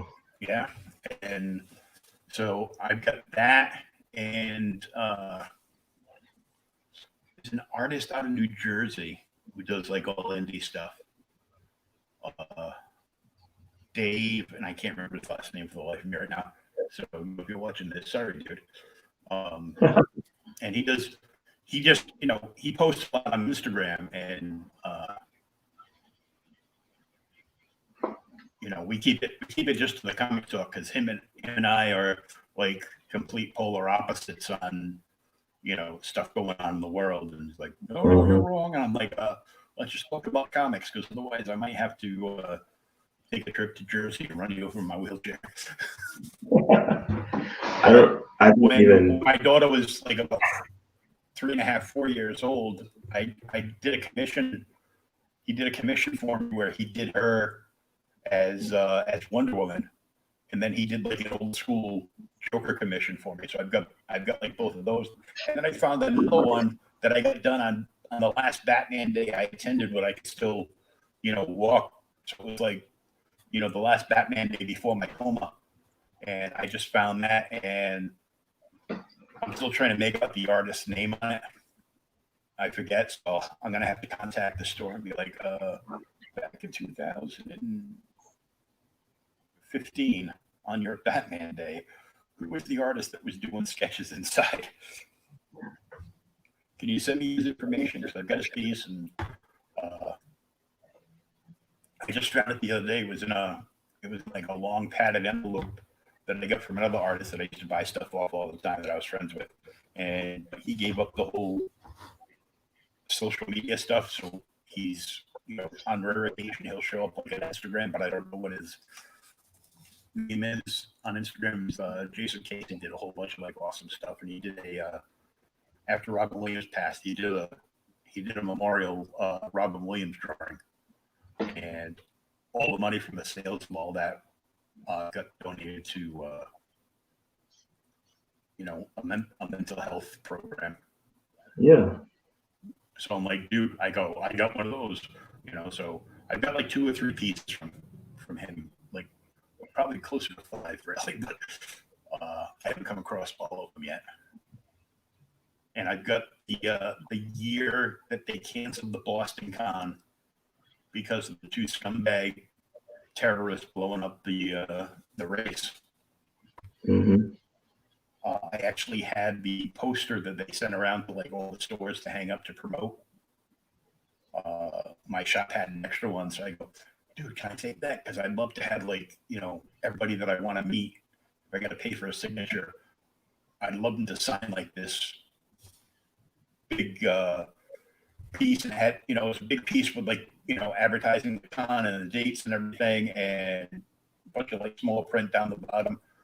And it was Mark Bagley, Spider-Man, and Mark Bagley was supposed to be there. So I went around. I must have spent like 30 hours going and pulling stuff for like various artists that I wanted to, meet and get something signed from. And, at the very least, I would have him sign that. But when it got canceled, I was talking a lot with David Mack, who's another in a long line of artists that that I love his work. I almost bought like an overpriced set of books on an auction last night just because they were all David Mack variants, and I'm like, oh wow. So I got a bunch of stuff that's signed by him, because himself and a bunch of other artists got together, and they didn't turn around and get on a plane and head out of Dodge because the convention was canceled. They got behind the Boston Strong movement, and they went around and signed for free at like all these like local shops between Boston and New Hampshire. It was really cool. So I opened up this pack of stuff, and on top of having artwork in there from Jason Casey, who's an amazing illustrator too,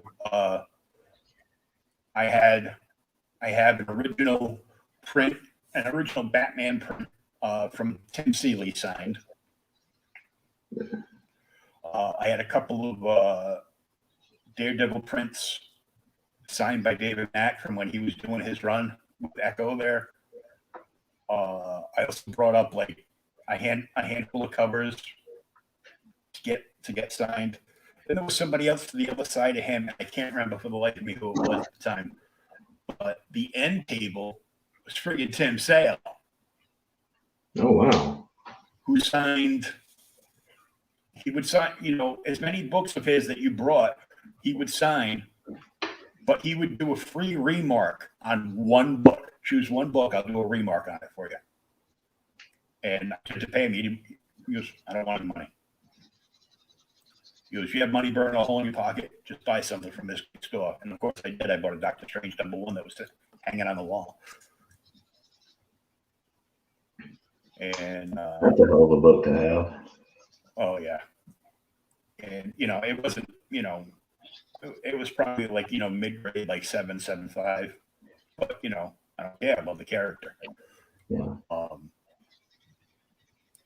And I think I bought something else, but I went up there with my buddy Chris, another comic head, and he brought the Superman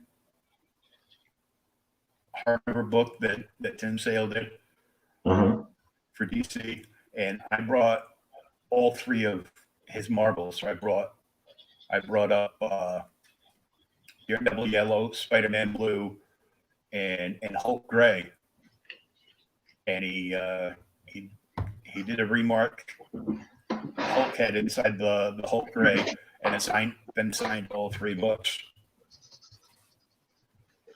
And it was a pretty amazing day. It's like, when you get, and there were like 3 different sets of like creators that hung around and hit up like different stores, contacting like, yeah, this is so and so, myself, this guy, this guy, this guy. Because it would be like, somebody had like one of the big rooms at the hotel with like 4 beds in it. So like this group of creators would call up this store and be like, and they were having stores contact them and be like, yeah, if you can fit it in, we'd love to have you here.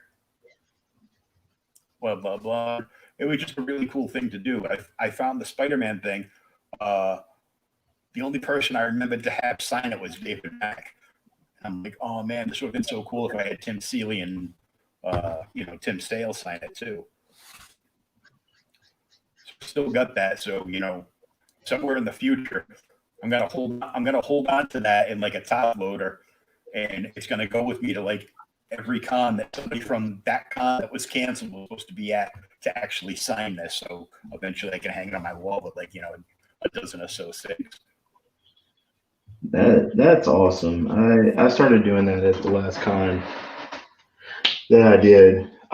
Basically just getting like just the con poster, which Memphis Comic Expo usually has like a Sam Payne really cool art piece for their poster. And I need to get Sam to sign it if he'll ever do a con that I'm at. But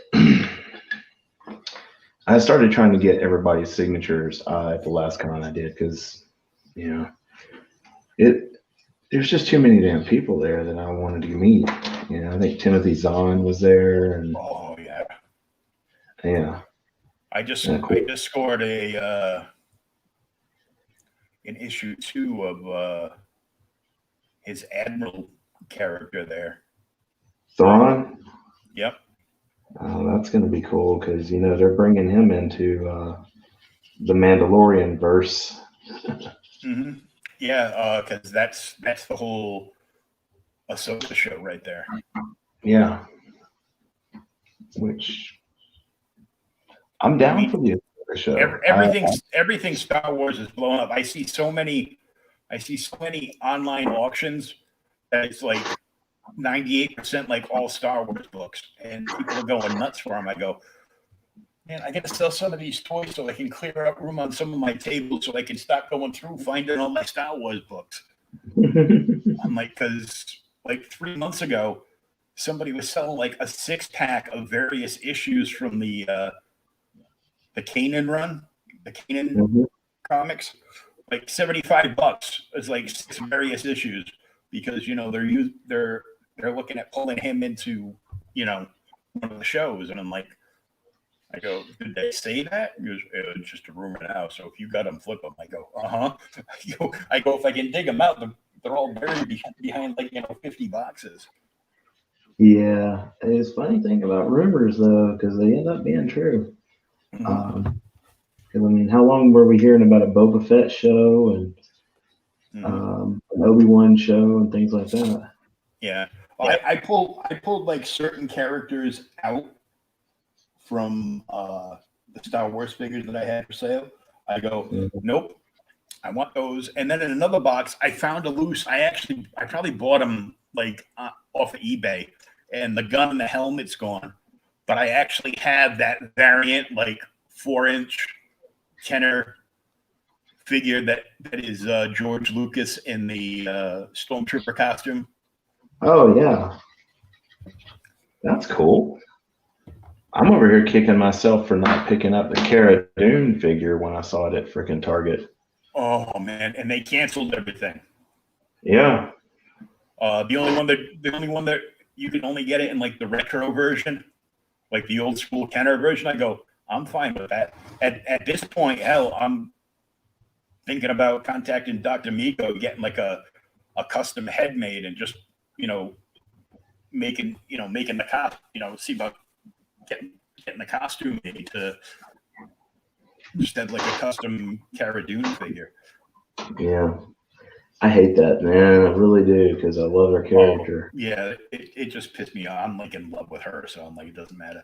She's Yeah, my new TV crush. That could crush the fuck out of me. And you know what? That's okay. Mm-hmm. Get away from me, or I'll beat you up. Why? Please, man. May I have another? I had started paying attention to her when she was MMA fighting. Oh yeah. Kind of seeing the whole rivalry between her and Chris Cyborg and stuff. And then I watched Haywire, which was fucking great. And then she started like landing on like these hardcore action chick movies. There, she was in Deadpool, right? Mm-hmm. Yeah. I didn't really care for her in Deadpool, man. I thought they could have done a little bit more with her, but hey, it wasn't her movie, so. Mm-hmm. And I was sure she was going to end up in the Marvel cinematic universe. I was honestly probably thinking she'd end up as like She-Hulk or something. But no. Well, Disney's paying for all that crap now. It's like,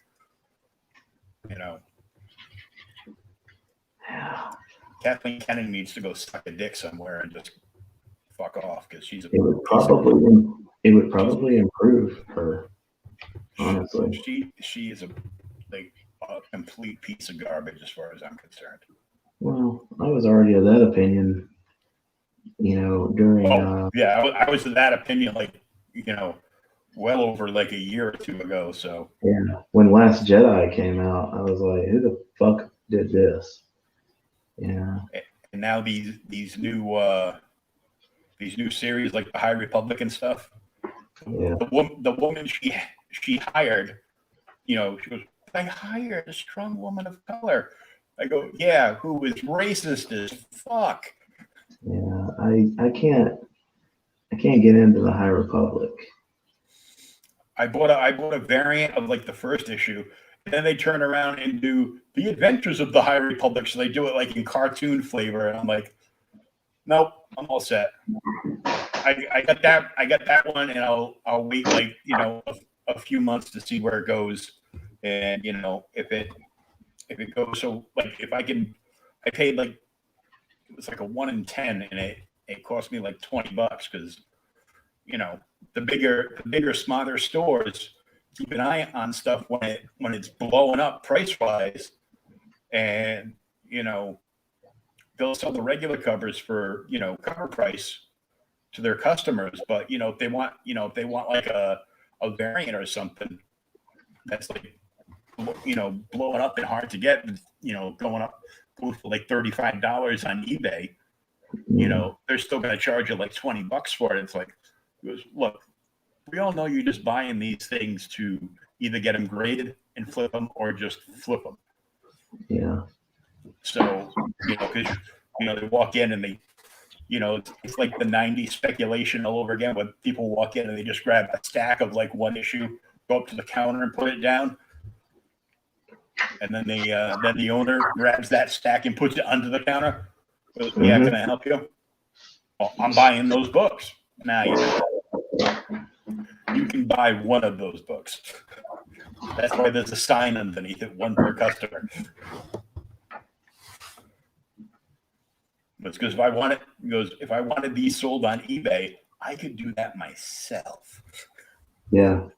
I would fill my customer orders, and then people walking in off the street, I would have to see if I could reorder them because we got bills and shit. Yeah. I mean, why sell it for cover price when you know it's going to be a premium? Mm-hmm. Yeah, so I can't wait till I can, organize this stuff better and dig into it more. I still have probably like a dozen and a half big boxes to go through. I found 3 of my Alex Ross plays. Well, you got my attention with Alex Ross. One of them I'm looking to part with. Oh yeah. One of them was a Superman plate, but it was Superman flying Lois Lane around in his arms at like Christmas time, so there's like snow all over the place. And it looks great, but it's like, no thanks. Rebel says what led me to Shawn was his Goblin Queen. Oh, that was a sweet piece. Oh yeah. That was artwork Viagra. Know what I'm saying? Yeah, I get that. That was another one of those moments where I'm like, I've never drawn this character before, and I dig the shit out of Mark Silvestri. Oh yeah, I got to meet him one year. Yeah, me too. He's fantastic to meet, and I mean, I met him back in the '90s. When he was still blowing up, and you're standing there with your book, and he was nice enough to look through my stuff and not just kind of, yeah, good job, blah blah blah. He gave it some time, and he actually checked it out and didn't give you the Neil Adams treatment. Yeah. I got to meet Neil back in November 2019. I covered because I'm in Southern Mass, so I covered the Rhode Island Comic Con for Red Geekery. And I was there like all 3 days. I met Neil, got friendly with Neil, was talking to, I get the pity thing because I'm in the wheelchair. So, and I didn't have the motorized wheelchair at the time either. So I had to have somebody pushing me around. I couldn't push myself up and down ramps or anything. So, but I hung out, the first Friday I hung out while he was setting up, like an hour before doors opened, with Neil Adams, talking to him, just thanking him because I had so many fun Batman memories and, Justice League stuff. And, some of the earliest issues of X-Men that I ever bought was, when he, jumped on there. And of course, he loves telling a story about how great he is with everything. So he's definitely a fan of himself. Oh yeah. But I mean, I can't blame him. I really can't. I just hate that, it's $50 for his signature plus buying. You got to buy something off his table for him to sign it. Yeah. I can't imagine. Kind of like Lou Ferrigno. You can get a Lou Ferrigno autograph as long as you buy like one of the picks off his table for like $40. And he'll sign it for 10. But if you bring something from home from design, it's like $80. And I'm like, yeah, he's gonna get paid. Mm-hmm. Yeah. But I get to hang out. I hung out with him. I hung out a little bit like each day when he wasn't busy. I hung out and got to talk to Graham Nolan for a while.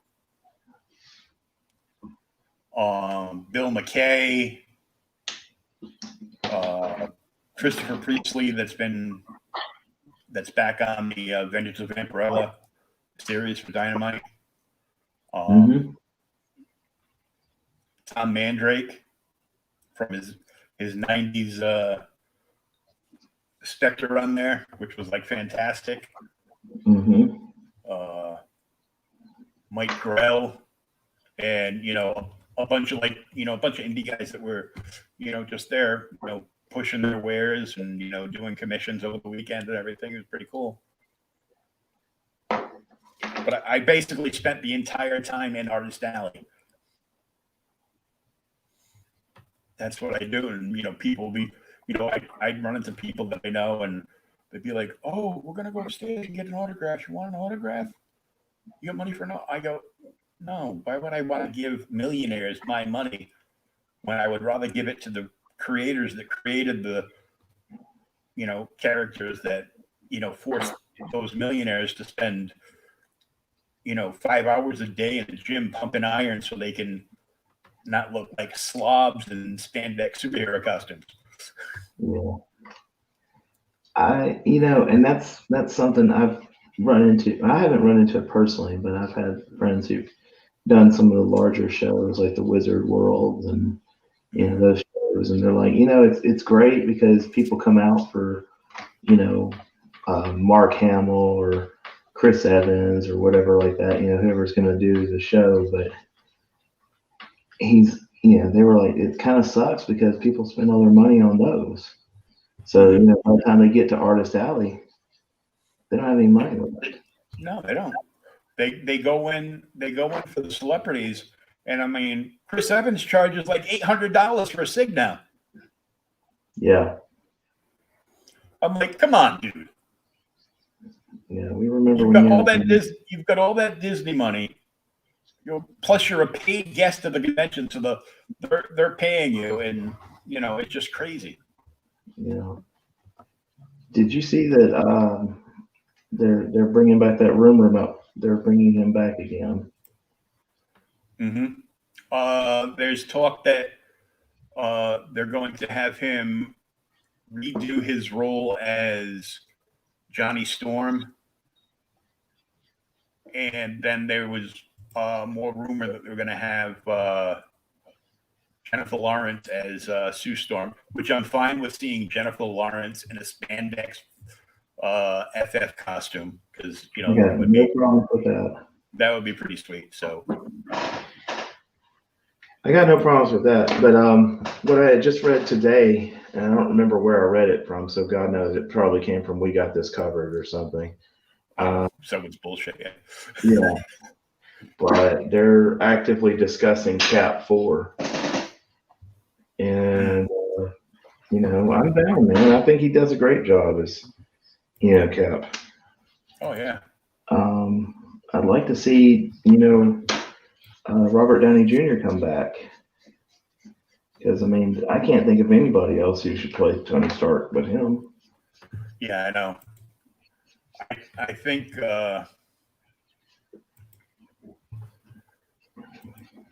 they just have to figure out a way, because it's like, they kind of painted themselves into a corner. Well, supposedly he's coming back to do Ironheart. It's kind of like a Jarvis AI type thing, which, Well, yeah, because there's 6 other people in line that all want to play, in some version of Iron Man.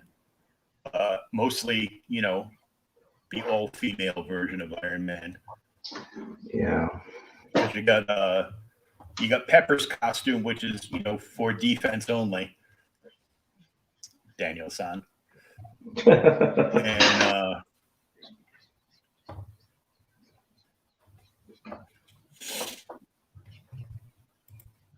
And so it's like, and then there's like Ironheart and like 1 or 2 others, but I just saw that Avatar: The Last Airbender animated movie from the original creators is now in development. What is it? Avatar: The Last Airbender. Oh, yeah. Animated movie from the original creators, though, are in development. That's great. And I'm so late to the party on Avatar. My kids got me into it just this past year, and I couldn't believe how good it was. I was like, why the hell didn't I watch this before? and I mean, it was crazy good. I'm over here buying Aang and Toph Funko Pops and shit just because I'm like so into it. But I still can't bring myself to watch that M. Night Shyamalan movie.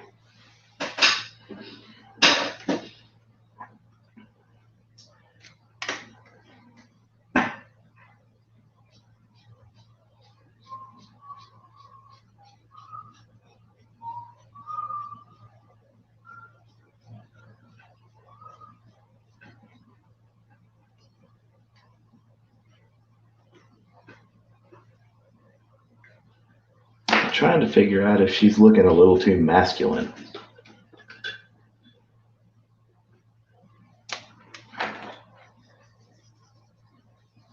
Like I'm starting to worry that she's looking like Vincent from Beauty and the Beast.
Did I lose you?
Hey, I'm back.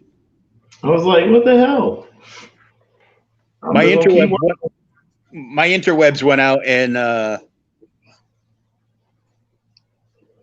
it's been like running slow. I'm probably gonna have to reboot the router or something. I completely. So I went and grabbed my phone. And I'm like, oh, I got to get back on. Even just to, shut it down, and I'm scared of the dark. So yeah, I'm just kind of like driving around and looking at stupid things. Like, I found this weird G.I. Joe figure that probably came with a vehicle at some point. I found a couple of them. Here's that George Lucas. So you've just got stuff all over, huh? Well, I've got like a 5-foot table over here in the kitchen. And so some of the things over here, like I used to, because of being such a Joker fan, if I saw anything with the Joker on it, I would buy it. I've got a Joker Mr. Potato Head. Oh, wow. I've got like 2 little plushy Joker and Harley sitting here. I've got a bag full of power rings, and one of them is actually a flash ring. I've got a 25th anniversary Evel Knievel stunt cycle. I've got a 66 Batman and Robin that are like climbing a wall. The Star Wars triple set of the Jedi spirits when Anakin was like the old man Anakin Jedi spirit, not the Aiden Christensen one. Yoda and Ben. I got that from my dad one year. The Ben, Yoda, and Anakin. I've got a Justice League Unlimited because it had a new Joker figure in it. And it's got a Batman and a kind of like a slutty looking Black Canary there. Ain't nothing wrong with a slutty looking Black Canary. I got a glow in the dark Mr. Freeze. Somewhere I've got a glow in the dark Joker. I found a Marvel Legends Bullseye, which was part of the set that let you build Galactus. Oh yeah. I got an Aquaman first appearance figure, like Joker Unlimited, Batman Legends, that Catwoman figure that came with like the whip and the net, and I get the 66 surfing Joker figure and a Funko plush Hulk. For some reason, I'm like, oh, this is cool. Let me just buy this. I've got Justice League Unlimited. I've got Wonder Woman, Hawk Girl, and a Green Arrow. I've got a cool Lobo figure. Batman animated series. I've got Batman, Nightwing, Joker, and Harley. And a bunch of other like various things, lots of Christmas tree ornaments and stuff. I got like one little piece from like the Warner Brothers store when it was still around. Oh yeah. I got another like when Marvel Legends would just put their figures out as like a regular thing. So I got the Ultimate Green Goblin Peter Parker set here. Oh wow. And I don't even know how old this is, but this was this was one of the Diamond Select ones. But I'm like, well, I can't afford an Amazing Spider-Man 39, but I can afford like $25 for that figure set. Right. That's why I sold the other like open Green Goblin figure, because I'm like, well, I kind of don't need this one because I've got like that much better looking one that's in the package that I can just hang up on the wall. It's funny because you were saying earlier that you think Cesar Romero is the best Joker. I just kind of forgot about it, but I drew a 66 Batman villain piece earlier this year. Ooh. Yeah, it's got Joker, Penguin, and Riddler. Nice. And yeah, I'll have to dig it out. But I remember that it's I still have the original of it. So they have to entice you for some trade there. Hopefully. There's the Bagley poster from Boston Comic-Con 2013. Yeah, he's one of my top 3 favorite and Spider-Man. Way down the bottom between the Marvel logo and the green lettering is where Max signed it.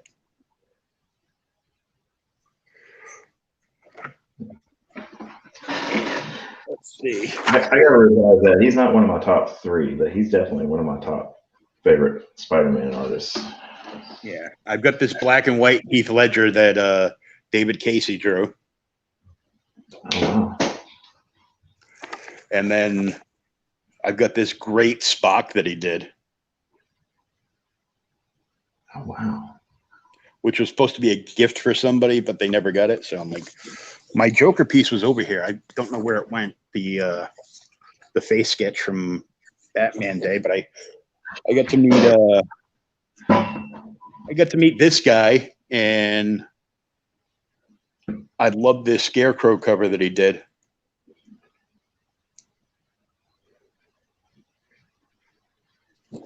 So I got that one signed, and I got this this Greg Horn piece signed that was after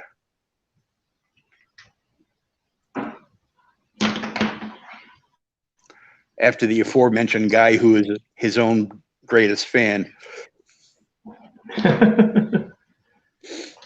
In the Blackest Night, when I go, oh, that's great, because it's like a reverse of the original cover. So I'm like, that's pretty cool.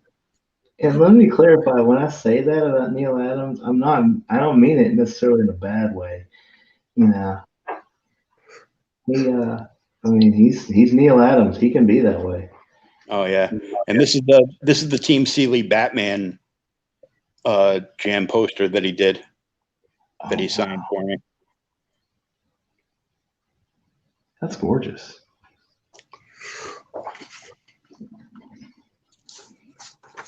While you were having technical difficulties, it kind of occurred to me, and maybe I'm just being, one of those art guys, but I was like, this is really, I don't know, for half a second I was thinking it started to look more like Vincent from Beauty and the Beast than Linda Hamilton. Trying to kind of feminine her up a little bit. I got this Mac Echo print signed too. And she's supposed to be coming into the MCU, so that's pretty cool. Oh yeah? Yep, they announced it the other week, and that's the Robin Williams piece that he did. Oh wow!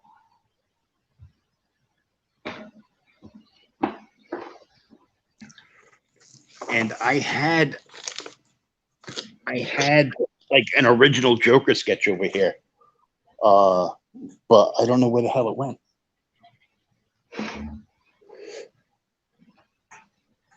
I understand. Trust me.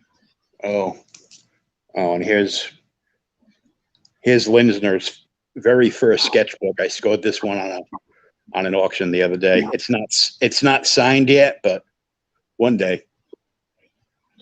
Yeah.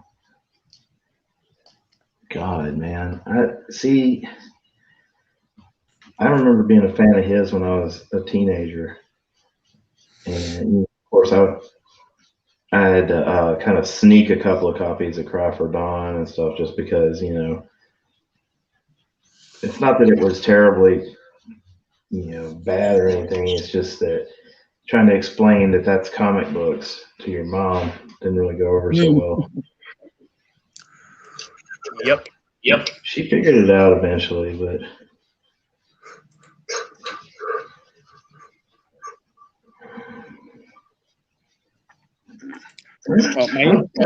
don't either. My internet's back up, so I'm going to switch from my phone back to Okay. back to my main. I'll be right back. All right.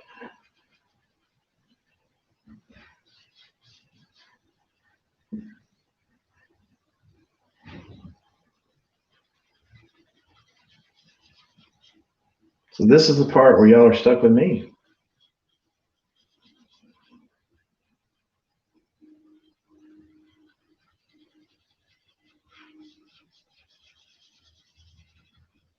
I'm not very entertaining.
Hey, and I'm back in the main camera again. Previously on Dragon Ball Z. Oh, I hate that show.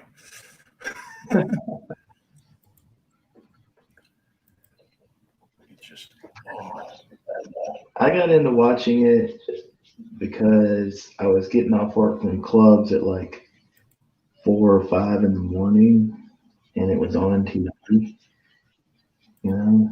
So kind of got into it from there.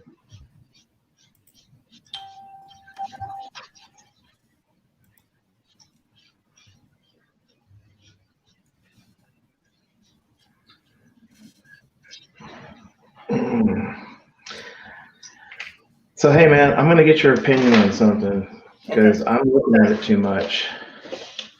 All right, I'm turning her around here. I'm thinking that she's looking a little too manly. She's like looking kind of like Ron Perlman from Beauty and the Beast, or maybe Kip Winger or something.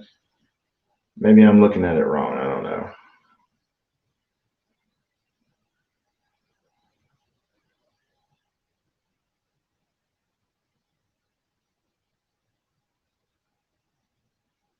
Thoughts?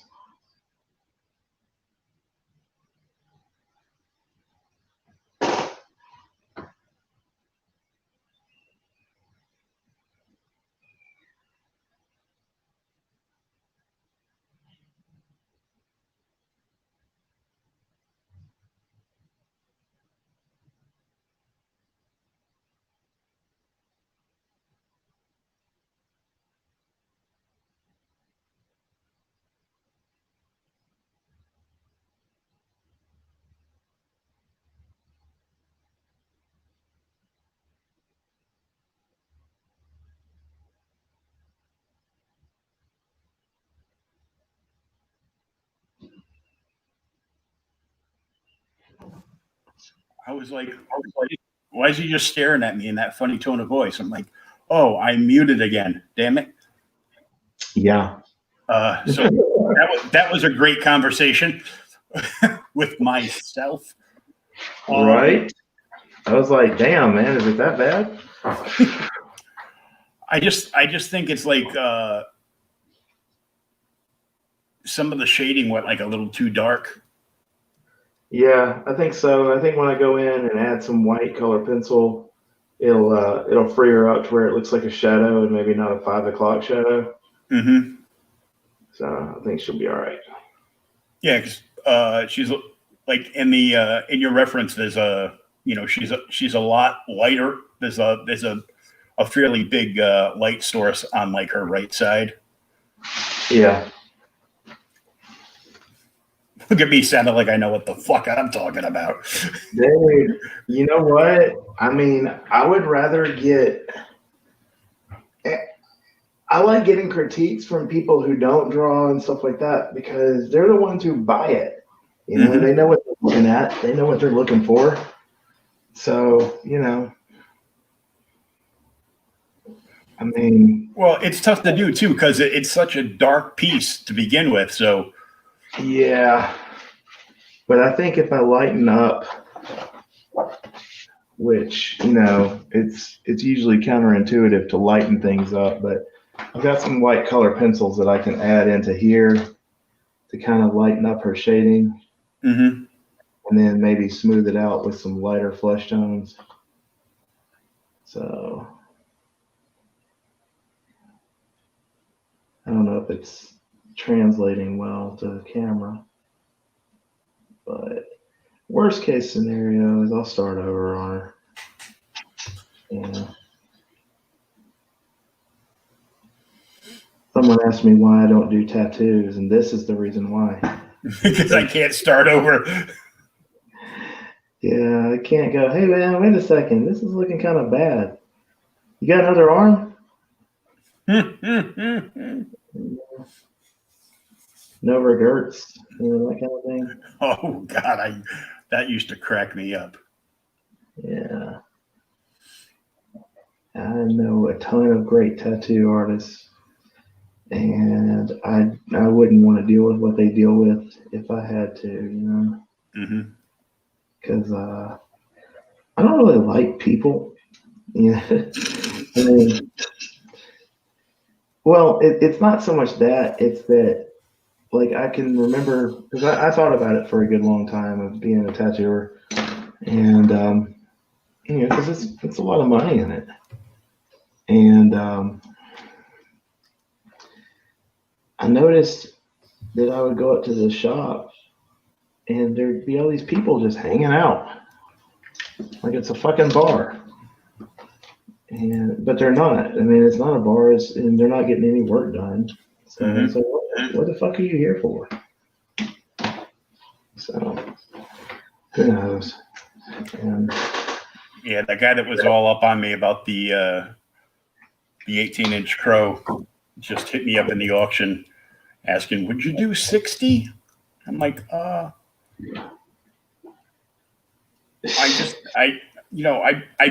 put it up, starting bid, hoping that, more people that were into like the horror stuff would see it and be like, because, the 18-inch, sound activated crow isn't like an everyday crow piece. It's usually the smaller, the 8-inch crow figures from, McFarlane. Yeah. It's the movie Maniacs one that you normally get. Mm-hmm. And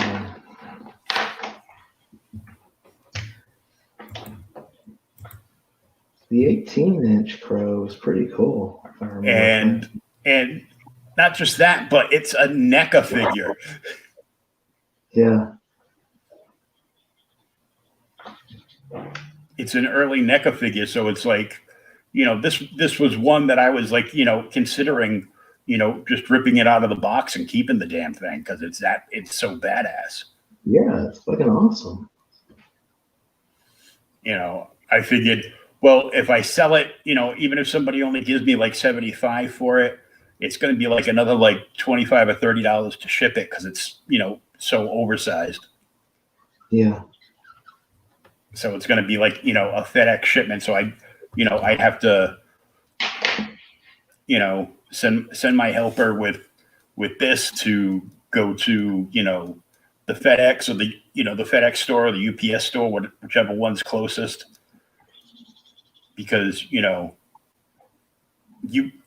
USPS is going to look at that and be like, oh yeah, it's like $100 to ship. Have you tried using Pirate Ship? Well, they tell us to use Pirate Ship to figure out the shipping.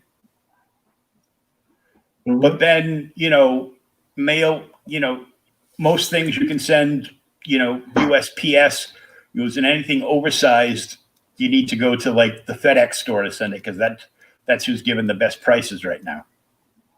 Really? I go, well, yeah, because FedEx does a shitty job. If you live in a, if you've got like a fence around your house, like a high fence around your house, and there's like a buzzer outside, they won't even ring the buzzer. They'll just like heave-ho the package over the fence and just leave it there and say, oh, well, fuck it. See ya. Yeah. Delivered at such and such time. Mm-hmm. Signed for by the grass. Fucking assholes. I don't like using FedEx. I hate FedEx. I went for a job with them one year around the holidays. I'm like, look, I don't want to do this. I don't want to do this full time. It was, I've got a job. I probably make more money than you, but at the time I was living with my ex. So I go, it's Christmas time. I live with my girlfriend and her 5 kids. So, Christmas time, I need, some money for some, nice presents for the kids and, stuff, I need stuff with my mother and blah, blah, blah.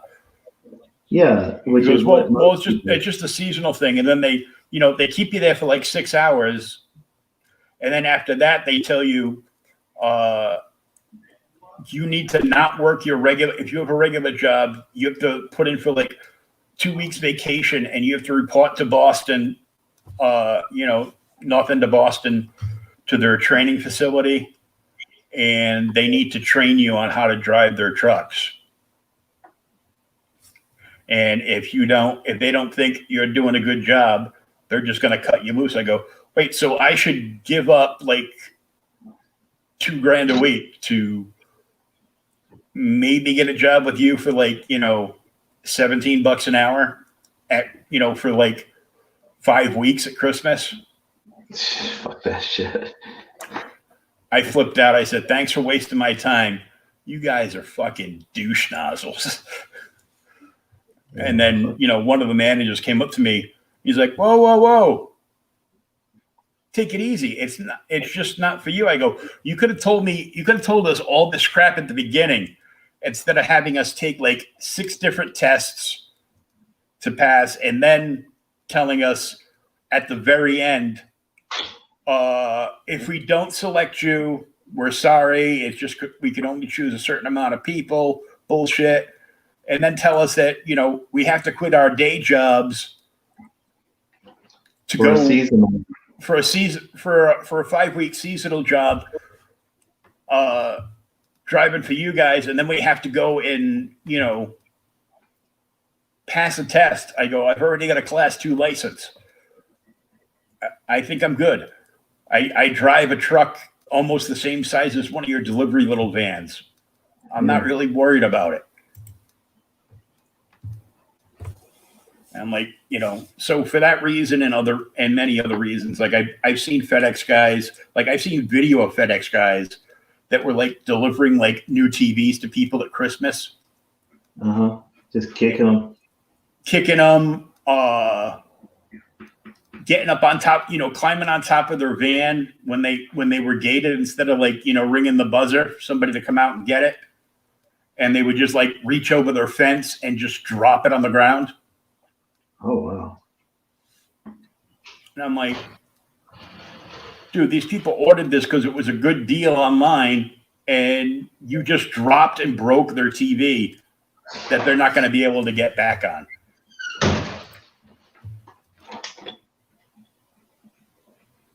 Yeah, I couldn't do that to somebody's TV.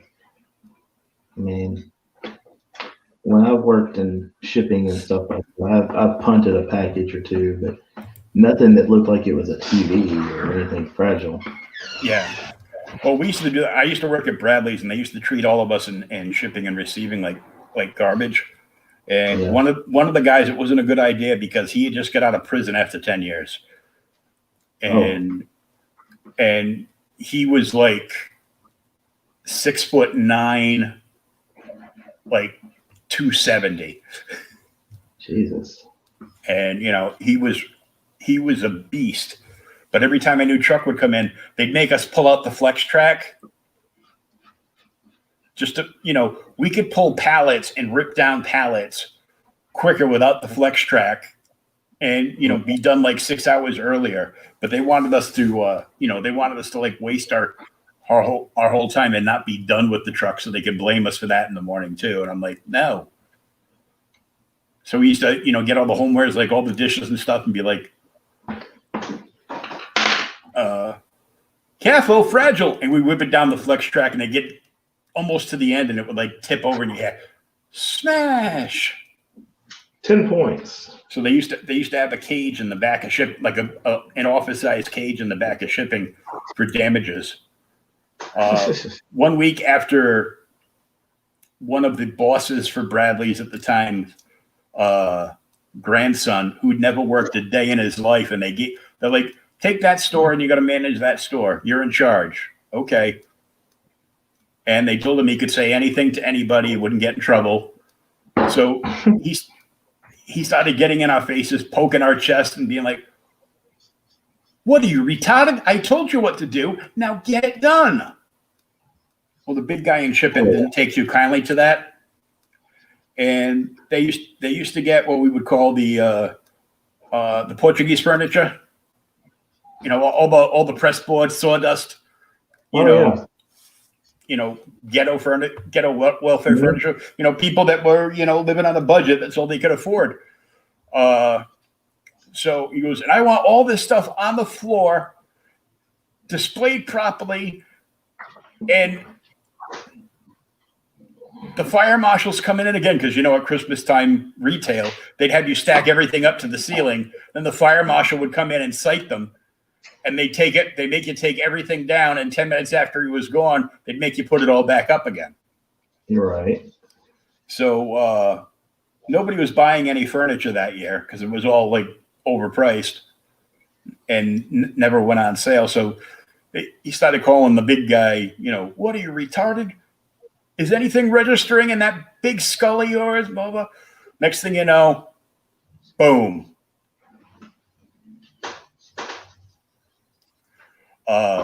He learned to fly.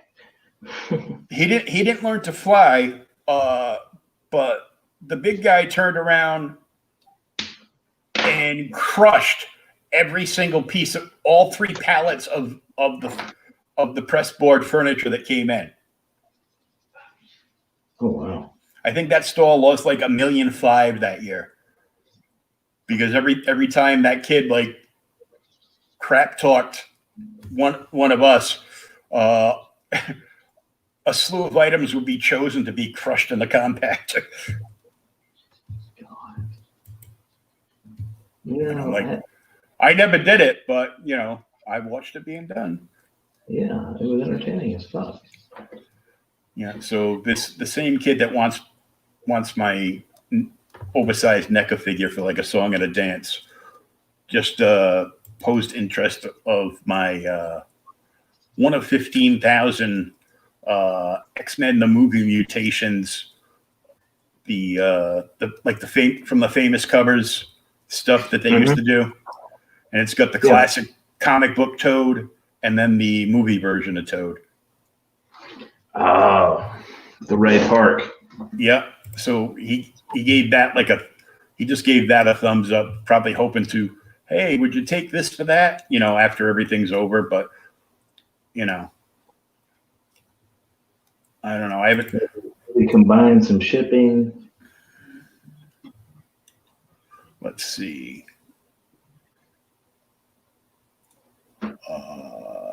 She's looking more girly now.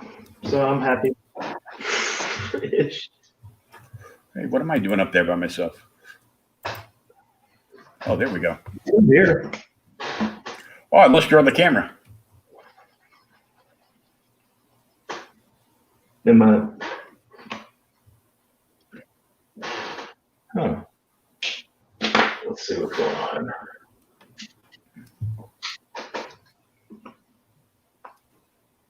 Well, Did the battery die? I think it did. That's really weird because I had like a 90% battery. Oh. Well then.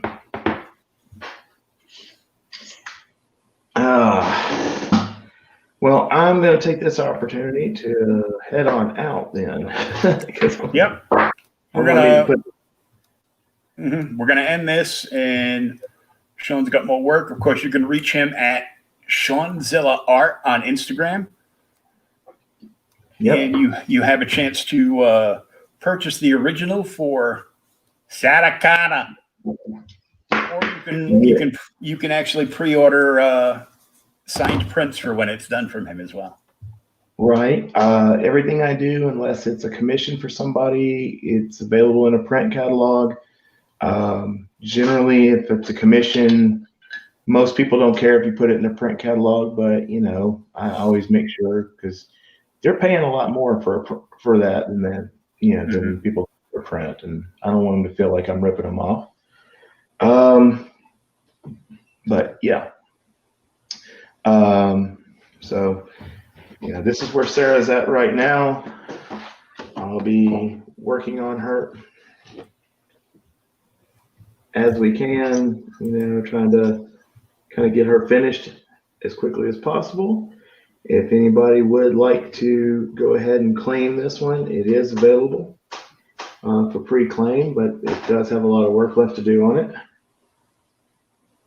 And also, in the same vein, the Schwarzenegger Terminator piece is also available for pre-claim as well. Yeah, that's rad. Oh, thank you. Yeah, it's so weird drawing him when he was younger, because it's just you get so used to seeing him a certain way, and then in that movie he's got his hair kind of down and it just doesn't look the same. But and actually, since they're both for pre-claim, if somebody wanted them to pre-claim both of them, I'm like Costco, man. I discount for bulk. So, but you can reach me through ZeroDark30, the Studio of Sean Howe on Facebook. That's my fan page. I'm pretty good about answering messages. You can find me at Shawn-Zilla Art on Instagram. That's Shawn-Zilla and then art, but it's all one word with 2 A's in the middle because somebody thought that was a good idea. Yeah, right there. Right there. So, yeah. Other than that, I think I've worn out my welcome tonight, but Yeah. I figured we go 90. I figured we go 90 minutes, and we already went like an hour over that. And my technical difficulties with my Wi-Fi going. We'll blame it on that. Yeah, we'll blame it on that. But we'll look forward to being back next New Comic Book Day with some more art from Sean. You normies would know that as Wednesday. But until then, peace, love, buy some original art, and hey, read some comic books. Because I am definitely not built for OnlyFans. So. Exactly. I tried to use that as the piece, but it wouldn't get the entire thing in the JPEG. I had to post it, man, and I mean, it's true. So. Well, I put that in the description. It's like it's the Shawn-Zilla Art Show, aka please buy my art. I'm not built for OnlyFans. Oh, if my guidance counselor could see me now. Oh, yeah. Yeah. But yeah, man, looking forward to next week. And hopefully by next week, I'll have these two guys finished and then we'll be working on something else. You know, that Mandalorian I did with you the other night or the last time, man, that thing sold 10 minutes after I was done. Cool. Your show. So, yeah. Yeah. And I will be back on tomorrow night with a new episode of OK Boomer, the podcast with my co-host Thomas Hewlett.